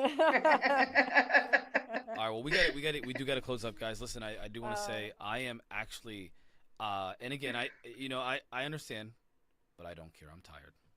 So I'm gonna. Those of you who don't appreciate that I'm human, look for an alien out there who does live streaming 24/7, and then we'll talk. Until then, we're gonna head out, guys. I'm gonna close up here, and I want to say I love that you two come on to the show with us, even if it's just for half an hour. I appreciate it. I know Coley does too. We get excited about that. It's just nice to let people know this is our team. This is our team. You guys are doing a lot on the back end, like I said. So I really And we appreciate it. talk. Yeah, We we're talk, all yeah. communicating all day long, which is absolutely fabulous. So it's Well, My I pleasure. try. They're My communicating all pleasure. day long. I'm trying Facing a to. naked light bulb. What? We communicate too much, Marquise. You can No, say no. that. We No, you don't. communicate No, listen. too much. I'm literally. I have these moments where I can stop. I'm like, okay, let me see what's going on in the chat, and then I'm like, oh my, I can't. I have to keep going. I can't. I want to stop and read it, so I catch little snippets here and there, and they're always so good. They're either funny or wholesome. There's nothing in between. It's like it's all good stuff. It's like, oh, that's hilarious, or oh my gosh, my heart, or like one of the. It's nothing in between. There's not a dull moment in that chat. There's not a dull moment. So no. yeah, I'm loving it. And I love my Listen. Polly puts up her stuff. That's great. Yeah. Too. And the way you You guys seem to need- look out on one another and the group is Yeah. phenomenal. Yeah. Thank you. We are all doing So I what we should jump in can. my truck and go pick all of you up and take you to Vegas. Let's do it. Okay. Let's Yeah. do it. But anyway, Polly, sorry. No, the next for a trip bowl of is to fuck. Colombian jungles. I forgot you're Listen, from Colombia. let me tell Why you do we? something. Colombian Yes. jungle. Oh, now we're talking. Hey, did you guys see the Russ Colhart interview recently with the man who's traveling in these like indigenous places where they seen this like this giant hand, and you didn't see that Russ Colhart What? interview? I'm Wasn't there like a posting it. Bigfoot? Stay tuned. I'm posting it in the chat. You're gonna learn about it. We'll talk about it next time. Is Bara everybody in the actually- chat? We should post to Yeah. our group so I'm they gonna have post the it group. because Yeah, everybody yeah, listening. because yeah. I'm gonna start putting stuff up like when I spiel off my then I'm There's gonna like take a notes. million people in the group. Yeah, we're gonna. There's a relevant amount of people in the group. I'm going to post in the chat that video. Check it out when you get a chance tomorrow. We'll talk about it on live. All right, guys. And I then gotta get- just to getting everybody over to the page because once Yeah. we get 1,000 hits on the I page, we can go live. remember. I Yeah, remember. I know. Yeah. yeah, I go know. to the Oh, I Coley- thought you said I forget too. It's like, Yeah, go to everybody. Just like yeah. So on a final note, everyone, thank you for joining us. Go to the Coley and Marquis Show Facebook page. It's literally just let me just go. Let me make sure. The Coley and Marquis Talk Show is what the Facebook is called. Coley and Marquis Talk Show. It's growing. It's growing. It's growing. We want to keep everybody. is going. it We supposed to be talk show? when I first set it up, we were gonna be talk show, but obviously it's the Coley and Marquis Show now. I'll fix it. Why do eventually. I keep doing? No, I'm the one that keeps doing it wrong. It's Okay. not you. It's not you. Listen, we're guys. We're winging it here, ladies and gentlemen. We're winging it. All right, guys. I don't love even you know what the guys. name of the show is. Yeah. Okay. I love you guys. We got it. Seriously, I got to get going. I love you guys. Love you, yes. It's almost 1 o'clock midnight in my time. So See you peace- tomorrow. Peace and love to everybody, guys. I'm gonna Love you guys. Love Good you guys. night. Good night, Night. everyone. So Scott, Polly, we're gonna hit you guys out of here. Love you guys. So Bye bye. Bye bye. Talk to you All right. soon. Talk to you soon. In the chat, Coley. Yeah. I love you too, Coley. I Love am you too, Marquise. so tired, and I don't care who hears that. Guys, thank you for joining us tonight up for this beautiful conversation with You did Mike. great. And You then did yeah, great. we did. I'm really happy with this show tonight. I'm very Mhm. happy. I think it was a huge success, especially from my perspective. Had a long day, so thank you guys for. I'm being glad here. you liked Mike. Yeah, that's Mike cool. was awesome. Mike was awesome. He's got a lot of information. We didn't even tip of the iceberg. Again, another one of those people where we could have done so much more. No way we can do one conversation with all the stuff that he knows. No, you I know. guys, I you know. guys have to follow him. I'm gonna post in the YouTube video his links so that you guys can find his stuff. Go to follow his content, his books, and his Amazon video. And just remember, he has a little George Carlin personality. He is. Yeah, he's definitely. definitely unfiltered. That's for sure. Yeah. So we appreciate it. But you and, gotta appreciate somebody who's giving honesty. In their being way, raw. shape, or I like form. people who are raw. You don't have You to know, like it. yeah, you definitely. You know what you can trust and what you can't trust. Like, 100%. I see nothing wrong with it.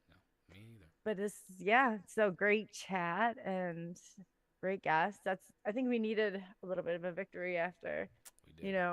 yeah, because we had random tornadoes. It was just like It's a lot of weird a stuff. little bit crazy. Yes, but I feel like we're getting it all back and on track. So I on think track, that man. we're on track. Yeah, we're not. It's never that we're not. Sometimes it just like all this other stuff is going on. Now they have my email account, so I have to get back into Yeah, that. you're dealing with a lot. You're dealing with a whole onslaught, Coley. So I don't know how they're doing it, but it's sophisticated. But we'll get through it. We'll get through it. All right, guys. Catch you guys on the next show. Love you guys. Love you guys. Peace. Enjoy the ending music video that we created for you guys. I love it. All right, guys. Peace.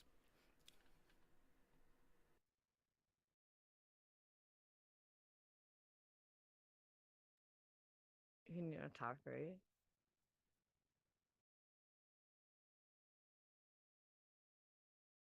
Thanks for the warning.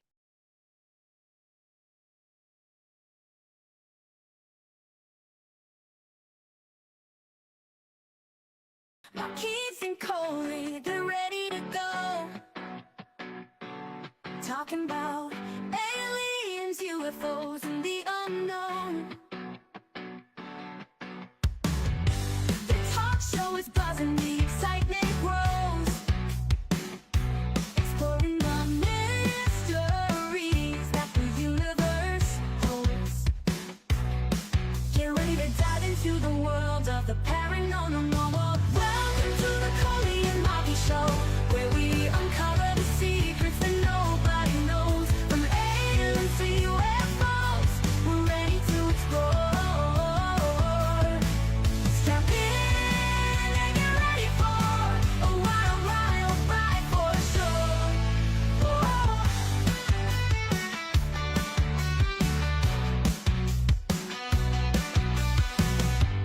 Fearless and bold, not afraid to ask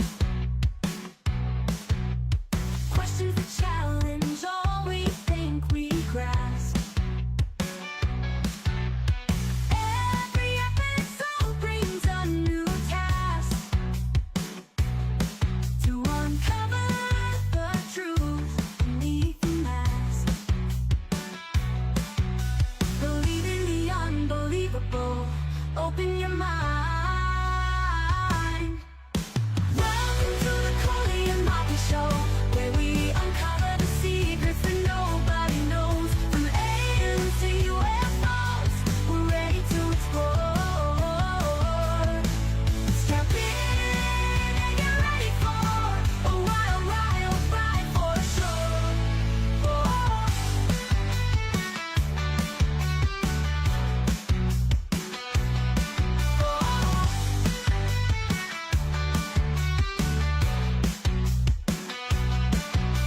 Welcome to the Coley and Rocky Show, where we uncover the secrets that nobody knows. From aliens to UFOs, we're ready to explore. Strap in